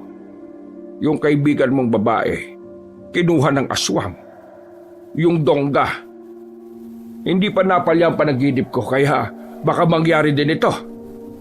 Kung ganon, pupuntahan ko na siya. Sige, mag-iingat ka. Sa panaginip ko marami sila. Kasama matandang pinuno nila. Opo, mag-iingat ako. Pangako makakabalik ako. At kapag natapos na ang problema natin sa aswang, problema naman natin sa pamilyang aayusin natin ha. Lumabas agad ng silid ang binatang si Mateo. Agad din namang sumunod sa kanya si Bekbek. Kinabahan na naman ito nang malaman na may haharapin na naman silang aswang. Pambira naman oh. Aswang na naman. Diyos ko buhay to oh. Parang hindi ka nag-train maging fighter ah. Nag-train ako, pero hindi sa aswang. Anong labang ko sa suntukan sa mga hindi naman normal? Wala akong baril oh. May itak dyan. Yan ang gamitin mo. Bakit ba kasi ikaw lang ang may mutya? Pwede bang ako rin? Hindi sige. Hanapin mo naman yung mutya ng buhaya na may sapat na tulog. Ang mabuti pa mag-focus ka na lang sa pagmamaneho. Baka makabangga ka na naman ulit eh. Binilisan ni Bekbek ang pagmamaneho para maabutan nila ang dalaga. Pero nang dumating sila sa bar, nakita nilang magulo na ang loob. Nakakalat ang mga upuan, mga nakataobang lamesa. Ang gwardiya naman sa gilid ng pintuan ay nakabulagta. Buhay pa. At ang sabi nito, kinuha daw ng mga aswang ang mga babae. Kasama dito si Magda. Sa gubat! Sigurado ako nasa gubat lang sila. Huwag kang patalos-talos. Baka patibong lang ito eh. Baka kinuha nila si Magda para ikaw mismo ang lumapit sa kanila. Baka may hinanda silang patibong sa gubat. Mag-isip ka nga pwede. Kung hindi ako kikilos, baka hindi ko na makitang buhay si Magda. Paano nga kung inuuto ka lang nila? Kapag ikaw namatay, wala na, finish na. Kaya ayusin mo yung mindset mo ha. Ang mabuti pa, balikan natin ang papa mo. Itanong natin sa kanya kung may alam siyang kuta ng mga aswang. Huminga ng malalim si Mateo. Naikalma niya ang kanyang sarili dahil sa sinabing yon ng kaibigan niya. Hindi niya tinuloy ang kanyang binabalak. Binalikan na lamang niya ang matanda sa ospital. At dito na rin nila nalaman na wala nang babayaran si Mang Tani sa lahat ng bill nito. Pre, mukhang lumambot ang puso ng mama mo ah. Wala na raw tayong babayaran pre. Okay na raw. Kahit na ganun yung si Mama, nararamdaman ko na di naman talaga siya masamang tao eh. Matapos silang makausap muli ang matandang si Tani, nalaman ng dalawa ang isa sa mga kuta na pinagtataguan di umano ng mga aswang. Malakas ang loob nilang tinakang kagubatan kahit sobrang dilim. Habang ganadong-ganado si Mateo, pagod na pagod naman si Bekbek. Nakailang pabalik-balik na rin kasi sila. Sa loob lang ng ilang oras, napakarami na rin nangyari. Sobrang dilim naman dito. Dapat pala nagdala ako ng flashlight. Tama lang na hindi ka nagdala para di tayo madaling makita ng mga aswang. Tara, sumunod ka lang sa akin. Nakikita ko naman ng malinaw ang daan eh. Bakit? Dahil mataas ang paningin ng mga buhaya? Kung buhaya kasi ang pinagkukunan ko ng mutya, eh di ba laging puyat? Malamang mataas ang paningin nun. Puyat ba naman kakabantay eh? Kumakamot-kamot na lamang ng ulo ang binatang si Bekbek. Nawala ang angas nito dahil sa dilim ng kanilang nilalakbay. Hanggang sa makalipas na nga ang halos 2 oras. Tuluyan ang nakaramdam ng panghihina si Bekbek. Namulikat na ang paa niya kakalakad. Kaya wala silang ibang pagpipilian kundi ang magpahinga na lang muna. Hinilot-hilot ni Mateo ang paa ng kaibigan. Kaya kahit kaunti ay naging maayos na rin naman ito. Ikaw na lang kaya muna ang tumuloy. O bakit, natatakot ka ba? Buwang ka ba? Magiging pabigat lang ako sa'yo. May hawak ka namang itak eh. Kaya mo yan. Bakit? Natatakot ka ba kapag wala ako? Marami yun, malamang. Pambira ka naman, Mateo. May mutya ka na nga, naduduwag ka pa rin. Ngayong alam ko na may ama ko, nagsimula na akong matakot mamatay. Sige na, sumama ka na. Magpahinga ka na lang dyan. Ay nako, kakaiba ka talaga kahit na kailan. Biruin mo, itataya mo ang buhay mo sa babaeng hindi mo naman kilala. Ililigtas ko siya bilang tao na nangangailangan ng tulong. Ano bang iniisip mo dyan? Ay nako, wag mo akong linlangin, no? Alam kong ililigtas mo siya kasi type mo siya. Lokohin mo ang lolo mong panot. Patay na si Lolo, no? Ay, sorry. Rest in peace, Don Gustavo. Makalipas lang ng halos 10 minutong pagpapahinga, agad na rin silang nagpatuloy sa kanilang paglalakad. Noong mga sandaling yon, hindi na rin nila inintindi pa kung tama o mali ang kanilang dinaraanan. Basta't binilisan na lamang nila ang kanilang lakad. Nababahala na kasi si Mateo na baka ginawa ng pagkain ang mga dalaga, lalong-lalo na si Magda. Sa kanilang pagtsatsaga, natanaw na rin nila ng maliwanag ang lugar. May 4 na kabahayan doon na yari lang din sa kahoy. Pero may kalakihan. Kaya naman nakakasiguro si Mateo na maraming aswang ang naroon. Kumpirmado niyang aswang ang mga naroon dahil naaamoy niya ang mga yun. Hindi siya maaaring magkamali. Mutya na mismo ang nagsasabi sa kanya. Kung yan na ang kuta ng mga aswang, anong unang gagawin natin? Kailangan na muna natin makasiguro kung diyan ba talaga dinala sila Magda. Baka mamaya wala naman pala dyan. E di natigok tayo ng walang saysay. Eh saan ba tayo dadaan? Hindi ba pwede sa unahan? Malamang may mga bantay dyan eh. Dala mo ba yung lighter mo? Bakit? Kailan ka ba natutong magyosi? Sira. Kailangan natin ng apoy. Susunugin natin ang mga tuyong dahon at sanga rito para makuha natin ang atensyon ng mga nandun. Kapag distracted na sila, madali na tayo makakapasok sa kuta nila. Ah, ganun ba? Eh buti na lang nadala ko. Agad na tinapon ng magkaibigan ng mga dahon. Sinunog nila yon. Nang malaki-laki na ang apoy, dali-dali na silang umalis sa kanilang kinalalagyan. Lumipat sila ng pwesto. Mas malapit na sila sa kuta na kung saan basta kikita na nila ang mga aswang sa loob. Nagpupuntahan na ang iba doon, oh. Galing mo. Nag-iisip ka pala. Nagtataka ka pa. Ikaw nga, alalay ni Mama, duwag eh. Nang makakuha na ng tamang pagkakataon, dali-dali silang gumapang patungo sa gilid ng bakuran. Muntikan pang mapasigaw si Bekbek nang makagat ito ng malaking langgam. Buti na lamang ay kagad na tinakpan ni Mateo ang bibig ng kanyang kaibigan.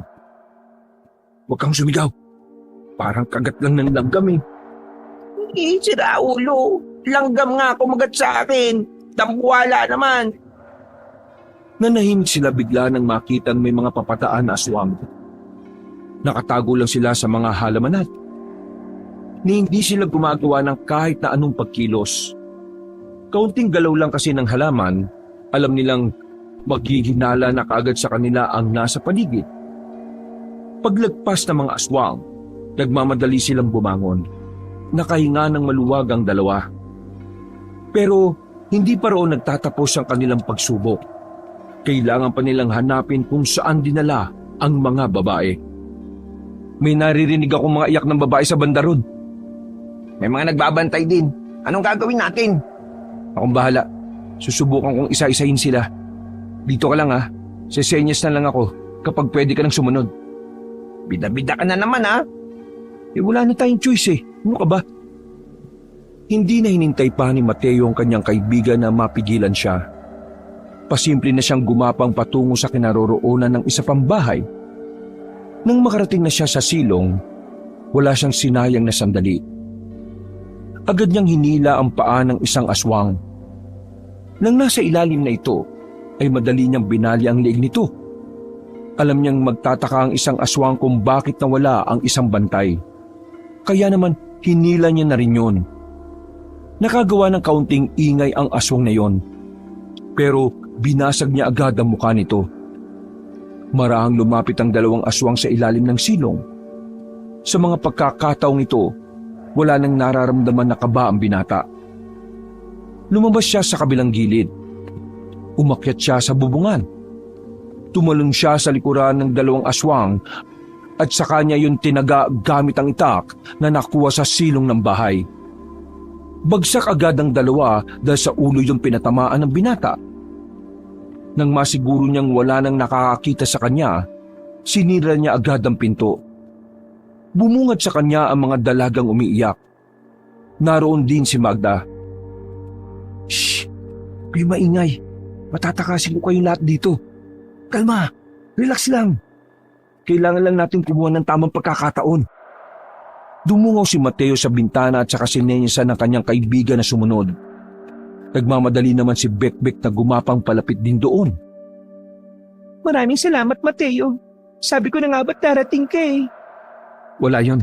Ginagawa ko lang naman ang nararapat para iligtas kayong lahat. Ihandaan yung sarili nyo. Itatakas na namin kayo. Pakiusap lang ha. Walang mag-iingay. Isang pagkakamali lang natin, lahat tayo mamamatay. Yung landi, iwan niyo muna sa kung saan man kayo nang galing ha. Yun eh, kung gusto niyo lang naman mabuhay pa. Sumilip na ang dalawang binata sa labas. Nakita nilang wala pa rin ang ibang aswang. Sinamantala na nila ang pagkakataon. Mabilis silang lumabas at dumaan sa likod ng bahay na yon. Gubat to. Diretso lang. Kahit na anong mangyari, walang titigil ha. Mauuna kayo. Huwag niyo kaming intindihin. Hinungan ni Magda ang kanyang kamay. Ramdam ni Mateo ang pananlig ng palat nito. Bakas pa sa nanginginig na tinig ng dalaga ang takot at kaba dahil sa mga nangyayari. Paano kayo? Ano nangyayari sa inyo? Nandito na kami sa likuran niyo. At kung sakaling maburin tayo ng mga aswang, kailangan namin magpaiwan para makaabante kayo. Pwede pa, miss. Mamaya ka na magpabebe. Unahin makatakas kaysa sa maglandian ha. Para mamaya maging kwento na lang tayong lahat dito. Tila nakaramdam ng iya ang dalaga at nagsimula na rin itong maglakad. Pero hindi pa man sila nakakalayo. Meron na silang nakasalubong na aswang. Napatigil silang lahat. Napatigil din ang mga salot na nilalang. Patay na! Sa likod kayo! Kaming bahala! Pre, bilisan lang natin! Di tayo pwedeng gumawa ng malakas na ingay! Wow! Kung makapagsalita, kala mo naman talaga may mutya ako eh, no? Inihanda na ni Mateo ang kanyang sarili. Bago pa makagawa ng kahit na anong kilo sa mga aswang, mabilis na gumapang ang binatang si Mateo. Nilapitan nito ang isang aswang at sinuntok sa muka. Dinampot din ito ang sanga na nasa lapag at saka itinharak. Pero lumusog na rin sa kanya ang iba pa. 4 na aswang ang katapat ni Mateo, habang si Bekbek naman ay nakatingin lang. Anong ginagawa mo? Tulungan mo siya. Oo na! Kang atat, no? Buong tapang na lumusob si Bekbek. Sa halip na matatalo nila agad ang mga kalaban nila, ay mas lalo pa silang napatagal. May mga dumating pa kasi na mga bago. Magda, tumakas na kayo. Bilisan nyo. Pero pa. Sabi nang tumakas na kayo eh. Sa bunutan kita dyan eh. Nagmamadaling kumilos si Magda. Muntikan pa itong masubsob ng sapilitang palakari ni Bekbek. Noong mga sandaling yon, kapadong malala na si Mateo. Alam niyang nabulabog na nila ang iba pang mga aswang. Kaya naman nakikita na niya ang susunod na mangyayari. Maalalagay sila sa alanganin. Pre, mahal din pa ba buhay mo? Alamang, ano bang klaseng tanong yan? Umalis ka na. Ako nang bahala dito. Bida-bida ka na naman eh. Paano? Wala ka naman halos tinutulong eh. Duwag na duwag ka. Paano ka ba naging alalay ni Mama? Alalay lang ako ng mama mo, pero hindi ako ang pinaka-personal na bodyguard niya. Nung nakaraan ko nga lang nagamit ang baril ko eh. Isus, pambira ka. Sige na, alis ka na. Masyado mo yata ako minamalit eh. Tingnan mo lang kung paano ako makipaglaban kapag hindi na natatakot. Ang kulit mo. Bahala ka na nga. Hindi nagtagal, may mga dumating na ring aswang. Pinalibutan sila ng mga ito. At kasama na ng mga ito ang matandang lalaki na sa kanilang palagay ay ang pinuno ng mga aswang na sinasabi ni Mang Tani. Ang kaninang nagtatapang-tapangan na si Bekbek ay tila napahag na naman ng buntot. Napahigpit ang pagkakahawak ni Bekbek sa itak. Si Mateo naman ay agad na pinaggana ang kapangyarihan ng mutya. Pumapala at tumigas na rin ang balat nito. Pero bago magsimula ang laban, nagpakita na rin ang matandang lalaki. Ang lakas naman ng inyong loob na magtungo sa lugar kung saan maaari kayong mamatay. Sure ka ba na dito kami mamamatay? Hindi ba pwede doon? Sa banda ron? Bakit mo ba kinakausap yan? Pinapahaba ko lang oras para mahaba din ang oras bago tayo mamatay. Ikaw, iyo. Ikaw na merong mutya. Bibigyan kita ng pagkakataon na isuko mo sa akin ang mutya at hayaan ko kayo makalis. Bakit ko naman gagawin yun? Kung kaya naman kitang labanan. Sigurado ka bang kaya mo ako? O baka nadadala ka lang ng emosyon mo? Bakit hindi na lang natin subukan? Pambira naman talaga to. Nakikipagyabangan pa eh. Papalagang kita kung tayong dalawa lang. Walang makikialam. Kung yan ang gusto mo, sige, ibibigay ko sa'yo. Pre, gumilid ka lang. Sakaling makita mong tagilid na ako, umalis ka na kagad ha. Hindi na hinintay pa ni Mateo na kumontra ang kanyang kaibigan. Lumapit na siya sa harapan ng matandang lalaki. Pinakita niya kagad ang kapangyarihan ng mutya ng buwayang puyat. Mas lumitaw ang kakaibang balat ni Mateo. Mabilis na tumakbo si Mateo palapit kay Mang Borong. Magkakasunod na pag-atake ang kanyang ginawa. Tinamaan niya agad ang matanda at tumilapon ito sa harapan ng mga aswang. Akmang lalapit ang mga aswang pero pinigilan lamang ito ng matanda. Huwag kayo makikialam. Gusto kong masolo ang isang ito. Nagpakita naman ng nakakainsultong ngiti ang matandang lalaki. Mga ilang sandali lang ay agad na rin itong nagbago ng anyo. Malakas ang puwersa ng matanda nang magbunuan ng dalawa. Sinuntok nito si Mateo sa tiyan, pero dahil sa kapal ng balat ng lalaki, hindi yun umubra. Nahawakan naman ni Mateo ang kamay ng matanda. Buong puwersa niyang pinihit ang kamay nito. Sa isang iglap lang, nabali agad ang kamay ni Mang Borong. Ikinagulat yun ng lahat ng aswang. Pero hanggang sa mga sandaling yon, hindi pa rin siya nakikialam. Masyado kasing mataas ang tingin ng matanda sa kanyang sarili.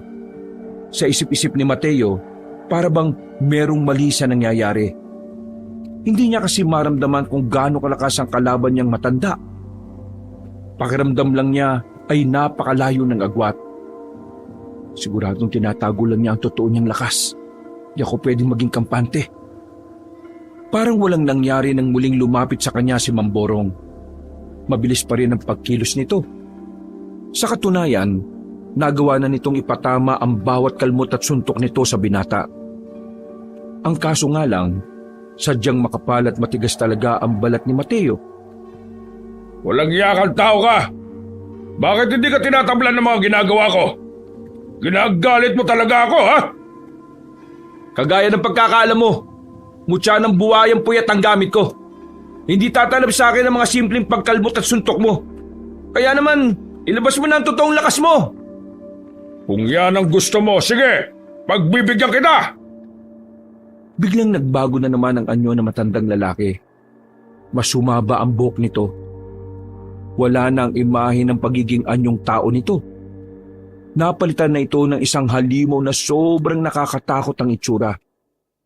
Humahaba rin ang dila nito na parang ahas. Ang magkabilang kamay naman ay mas lumaki na parang kayang-kayang dakmain ang buong mukha ng binata. Pag-atake ni Mamborong, ikinagulat yun ni Mateo. Sobrang bilis kasi ng matanda. At sa pagkakataong ito, nararamdaman na ng katawan niya ang bawat suntok nito sa kanya. Sa puntong yon, tila nababasa na ni Mateo na may tsansa ng makapalag si Mamborong sa kanya. Kaya naman, ilalabas na rin niya ang kanyang tunay na lakas. Sige, itotodo ko na rin to! Bastang umapaw ang kakaibang enerhiya sa katawan ni Mateo sa mga pagkakataong ito. Paghataw niya ng suntok sa matanda, muli itong tumilapon. Pero agad din namang nakabangon at bumalik sa kanya. Nagkaroon sila ng sabayan, maging ang mga nanunod na aswang ay namamangha rin sa labanan na yon. Kaya mo yan, Mateo! Aanakan mo pa si Magda, di ba? Kagaya ni Bekbek, pinapalakas din ng mga aswang ang kalooban ni Mamborong. Pero sa mga sumunod na eksena, kitang-kita ng lahat kung papaanong balagbagin ni Mateo ang matanda. Wala itong binatbat kahit pinakita na ni Mamborong ang huli nitong anyo. Basag-basag ang mukha ni Mamborong sa mga sandaling ito.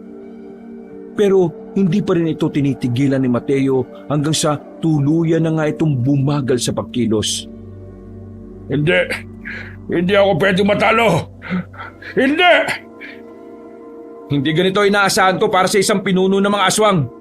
Nakakadismaya ka! Hinawakan ni Mateo matanda sa kwelyo at iniangat. Akmang tatapusin sana ni Mateo matandang aswang nang bigla siya nitong kinalmot sa tagiliran. Agad na umagos ang dugo niya roon. Kaya naman nabitiwan niya ito at nakadistansya ang matanda. Matalino man ang matching, naiisahan din! Ang kaso, buwayang nasa harap mo at hindi matching! Mabilis na nakalapit ang binata. Humaba ng bahagya ang kanyang kuko. Ginamit niya ito para itarak sa kaliwang dibdib ng matanda. Napahiyaw ang mga aswang na makitang dinukot lamang ni Mateo ang puso ni Mamborong. Kinilabutan ng lahat, lalong-lalo na ang binatang si Bekbek. Hindi kasi nito inakala na magiging brutal si Mateo sa kalaban.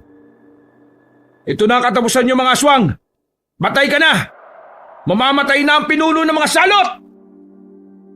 Biglang tumawa ng mahina si Mamborong. Bagay na nagdulot ng pagtataka kay Mateo. Sinong nagsabi na ako ang pinuno ng mga aswang, iho? Nagkakamali ka. Wala akong posisyon sa lahi namin. Naisahan ka namin! Mga ilang sandali lang ay tuluyan ang nawala ng hininga matanda. Napaisip naman si Mateo sa sinabi ni Mamborong. Maging ang mga aswang din na naroroon ay nagtatawanan na rin. Tila isang malaking insulto kay Mateo ang mga naririnig niya. Nasa akmang lulusubin na niya ang mga aswang nang may marinig siyang pamilyar na boses. Sinukat lang namin kung hanggang saan ang lakas mo. At ngayong nakita ko na ang kapasidad ng mutya. Ngayon ko lang ipapaalam ang katotohanan na di mo gugustuhin malaman. Boy, hindi si Mang Borong ang pinuno ng mga aswang, kundi ako! Nagsarado ang kamao ni Mateo sa kanyang narinig. Gusto niyang lusubin agad ang binatang yun pero nakaramdam siya ng kakaiba nun. Paano ikaw ang pinuno? Ang hina-hina mo nga nung una kang makalaman ni Mang Tani. Kung ipapakita ko kagad ang tunay kong lakas sa unang pagkikita, di nalaman niyo kagad kung paano ako tatalunin. Siyempre, bago ko ipaalam kung sino ako, kailangan ko munang patayin ang taong tumutulong sa inyo. Kaso hindi siya namatay. May hina rin ang mga aswang na pinadala mo sa kanya eh. Yung matandang albularyo na yon, hindi namatay. Tingnan mo nga naman, matagal din palang mamatay ang mabubuting damo. Hindi naman damo si Mang Tani, tanga ka pala eh. Mas tanga ka. Hindi ka ba nakakaintindi ng matalinghagang salita? Manda ka na, Bekbek.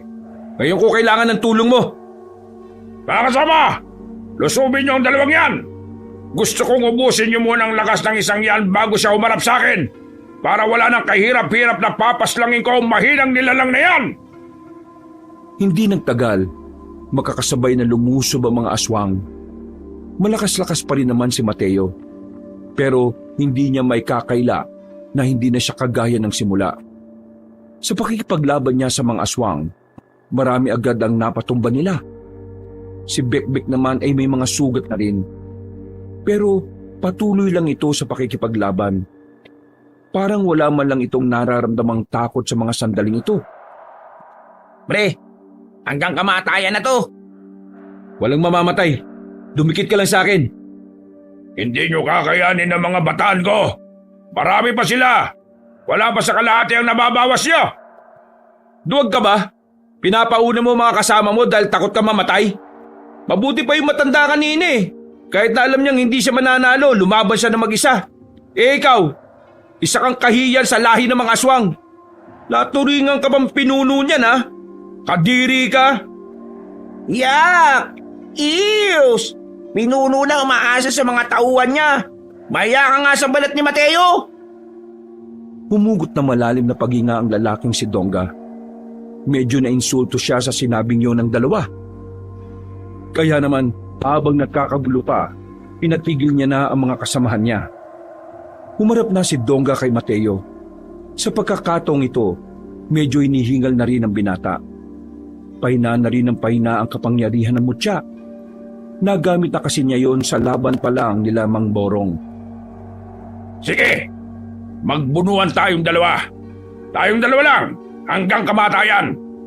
Pero kapag ikaw napahiga, papatayin ko itong kaibigan mo maingay.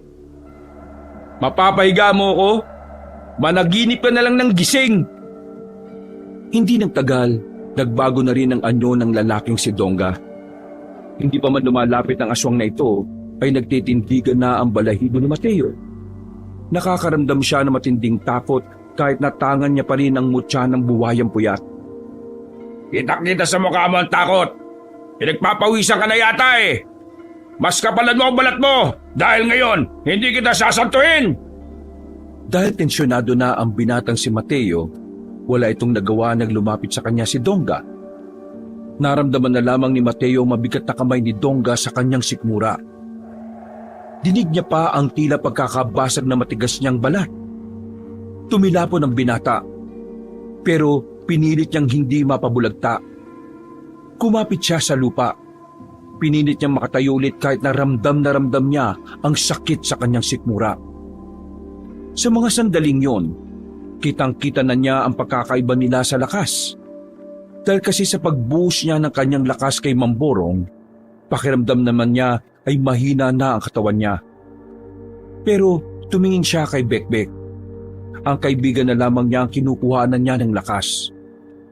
Kapag nagpatalo siya, mamamatay ito. Eto ba? Nanlaki ang mga mata ni Mateo nang nasa gilid na naman niya si Donga. Mabuti na lang ay kinaya niyang makailag. Tumalon siya palayo. Pero pagbagsak niya, sinundan agad siya ni Donga. Tinamaan siya sa muka. Bumalandar siya sa tapat ng malaking puno. Pinilit niya pa ring hindi mapahiga. Tinibayan niya ang kanyang tuhod. Pagtingin niya kay Donga, ay gumigewang-gewang ito sa paningin niya. Nakakaramdam na siya ng pagkahilo. Pre, huwag kang susuko. Isipin mo na lang si Mang Tani at Senyora Bella. Ayusin mo pa ang pamilya mo kaya dapat kang lumaban. Napangiti si Mateo sa kanyang narinig. Kahit na papaano, lumakas ang kanyang loob. Nagkaroon siya ng lakas para mas lalong tibayan at labanan ang kanyang kalagayan.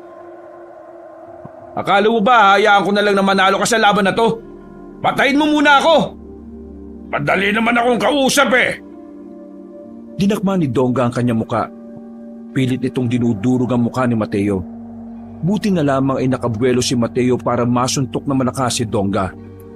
Tinamaan niya yon sa tagiliran. Dahil sa kanyang ginawa, nagkaroon siya ng pagkakataon para makadistansya. Hindi na nagsayang ng oras si Mateo. Sinundan niya ang suntok na yun. Pero sa kasamaang palad, nahawakan ni Dongga ang kanyang kamao. Hinila siya nito at sinalubong ang malakas na namang suntok. Nabasag naman ang balat niya sa bandang dibdib. Tumilapon si Mateo sa harapan mismo ni Bekbek. Buti na lamang ay nasalo siya nito kaya hindi ito tumumba. Pre, ayos ka lang? Kita mo ng bugbog yung tao, tatanungin mo pa ako ng ganyan. Wala lang. Gusto ko lang magtanong. Pre, sakaling mamatay ako dito, pakisabi kina tatay at mama na mahal ko sila. Inuutusan mo pa ako? Huwag ka nang mamatay para ikaw na magsabi, no? Ibubuhos ko na ang natitirang lakas ko. Muling tumindig ng tuwid si Mateo. Basag-basag na ang ibang parte ng balat ni Mateo. Kahit na alam niyang mas mararamdaman na niya ang mga susunod na atake ni Dongga, hindi na ito nagpakita pa ng takot. Nawala na ang takot ito sa mga pagkakataong yon. Dahil ang iniisip na lamang ni Mateo ay ang kanyang mga magulang. Nakapagkabili ka na ba sa kaibigan mo? Kasi ngayong gabi, ihatid na kita sa Diyos-Diyosan niyo! Umangil ng malakas si Dongga. Tila tuwang-tuwa naman ng mga aswang na nanunood. Sa pagkakataong ito, inihanda na ulit ni Mateo ang kanyang sarili. Bumuntong hininga ang binata. Kahit medyo nanlalabo ng paningin, nanatiling nakatuon ng kanyang atensyon kay Dongga. Nang makita niyang papalapit na ito sa kanya, inipon niya ang lahat ng lakas niya sa kanyang kamao. Ito na lang ang natitira niyang pag-asa. Kapag hindi umubra ang suntok niya, katapusan na nilang dalawa ni Bekbek. Sandali siyang napapikit. Lihim siyang humiling sa Panginoon na sana ang pagkakataong ito ay maging liwanag para sa kanya. Nang idilat niya ang kanyang mga mata, nakita na niya si Dongga na nasa kanyang harapan. Biglang uminit ang mga mata ni Mateo. Bumigat din ang kanyang kamao. Nang inihataw niya ang kamao niya ng buong puwersa, nagawa niyang patamaan ito sa sikmura ni Dongga. Sa lakas ng kanyang pagkakasuntok, umusli ang mga buto ni Dongga sa likod. Dinig nilang lahat ang lagutok. Nagulat ang mga aswang. Nung una, inakala ng mga yon na makakalaban pa si Dongga. Pero hindi na kontento ang binatang si Mateo. Tinatad niya ng suntok ang sikmura ng kalaban. Hanggang sa tumagos na rin ang kamao ni Mateo. Nanlilisik pa ang mga mata ni Dongga nang tumingin ito sa kanya. Para matapos na ang laban na iyon, muling nagpakawala si Mateo ng malakas na suntok sa mukha ng kaharap niya. Nabasag ang mukha ni Dongga at tuluyan ang bumagsak sa lupa. Natalo ni Mateo ang pinuno ng mga aswang, pero kapalit nito ay ang pagkaubos ng kanyang lakas. Natumba siya at hindi na makagalaw. Nakita na lamang niyang nasa tabi na siya ni Bekbek. Meron itong sinasabi pero wala na siyang naririnig. Pre, uy! Huwag kang mamatay! Pre! Mas lalong nabahala si Bekbek sa mga sandaling yon nang makitang nakapalibot na ang mga bataan ni Dongga. Alam ng binatang si Bekbek na yun na ang katapusan nilang dalawa. Hindi rin naman niya kayang talunin ng mga yon kung siya lang mag-isa. Hindi nga niya mabilang kung gaano karaming aswang ang nakapalibot sa kanila. Sige! Patayan kung patayan! Hindi niyo madadampian itong kaibigan ko, ano? Sige! Kukuyugin na sana sila ng mga aswang pero magkakasunod na putok ang narinig nila noong mga sandaling yon. Napadapa na lang din si Bekbek. Makalipas lang ang halos 2 minuto, bumulagta na ang mga aswang. Lumabas sa kadiliman ang mga armadong lalaki. Nagpakilala ang mga yon na tauhan ni Senyora Abelia. Nalaman nilang nag-uusap pala si Mang Tani at Senyora para respondihan si Mateo. Nang maubos na ang mga aswang, agad na binuhat ng mga kalalakihan si Mateo. Wala na ring malay si Mateo ng mga oras na yon. Paggising niya, Ilang araw na pala ang nakalilipas. Nakakatayo na si Mang Tani. Sa katunayan, ito ang nagbantay sa kanya. Sa gilid naman, naroon din ang kanyang ina. Ma, Tay, nandito kayo? Anak, masaya kami ng mama mo na nagkamalay ka na. Kaya ayaw kong pumasok ka sa ganyan kasi ayaw kong matulad ka sa ama mo na lagi na lang nasa panganib ang buhay. Ma, huwag na po kayong mag-alala. Tapos na po ang laban. Nag-usap na kami ng mama mo.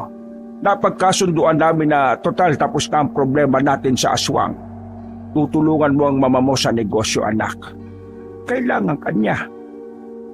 Pero paano mga aswang? Wala ng mga aswang. At kung meron, ako nang bahala ron. Marami akong kakilala. Bubuo kami ulit ng samahan para labanan ng mga yon. Sa ngayon, gusto kong ituon mo muna ang sarili mo sa buhay na mas ligtas at mas magiging panatag ang kalooban ng mama mo. Ito ang panahon ng bagong buhay natin. Tutulungan mo ako sa negosyo.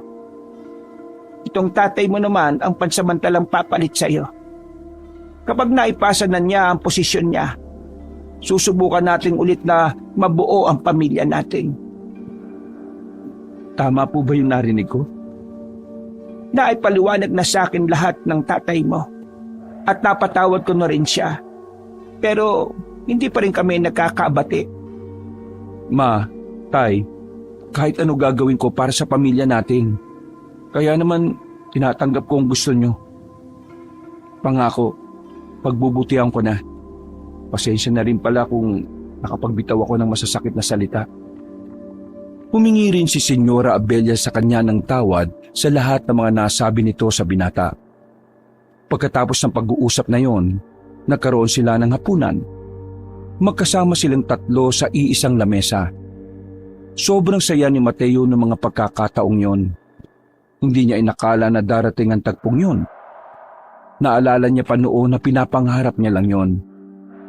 Sa paglipas ng ilang araw, mas naging maganda ang samahan nilang magpamilya.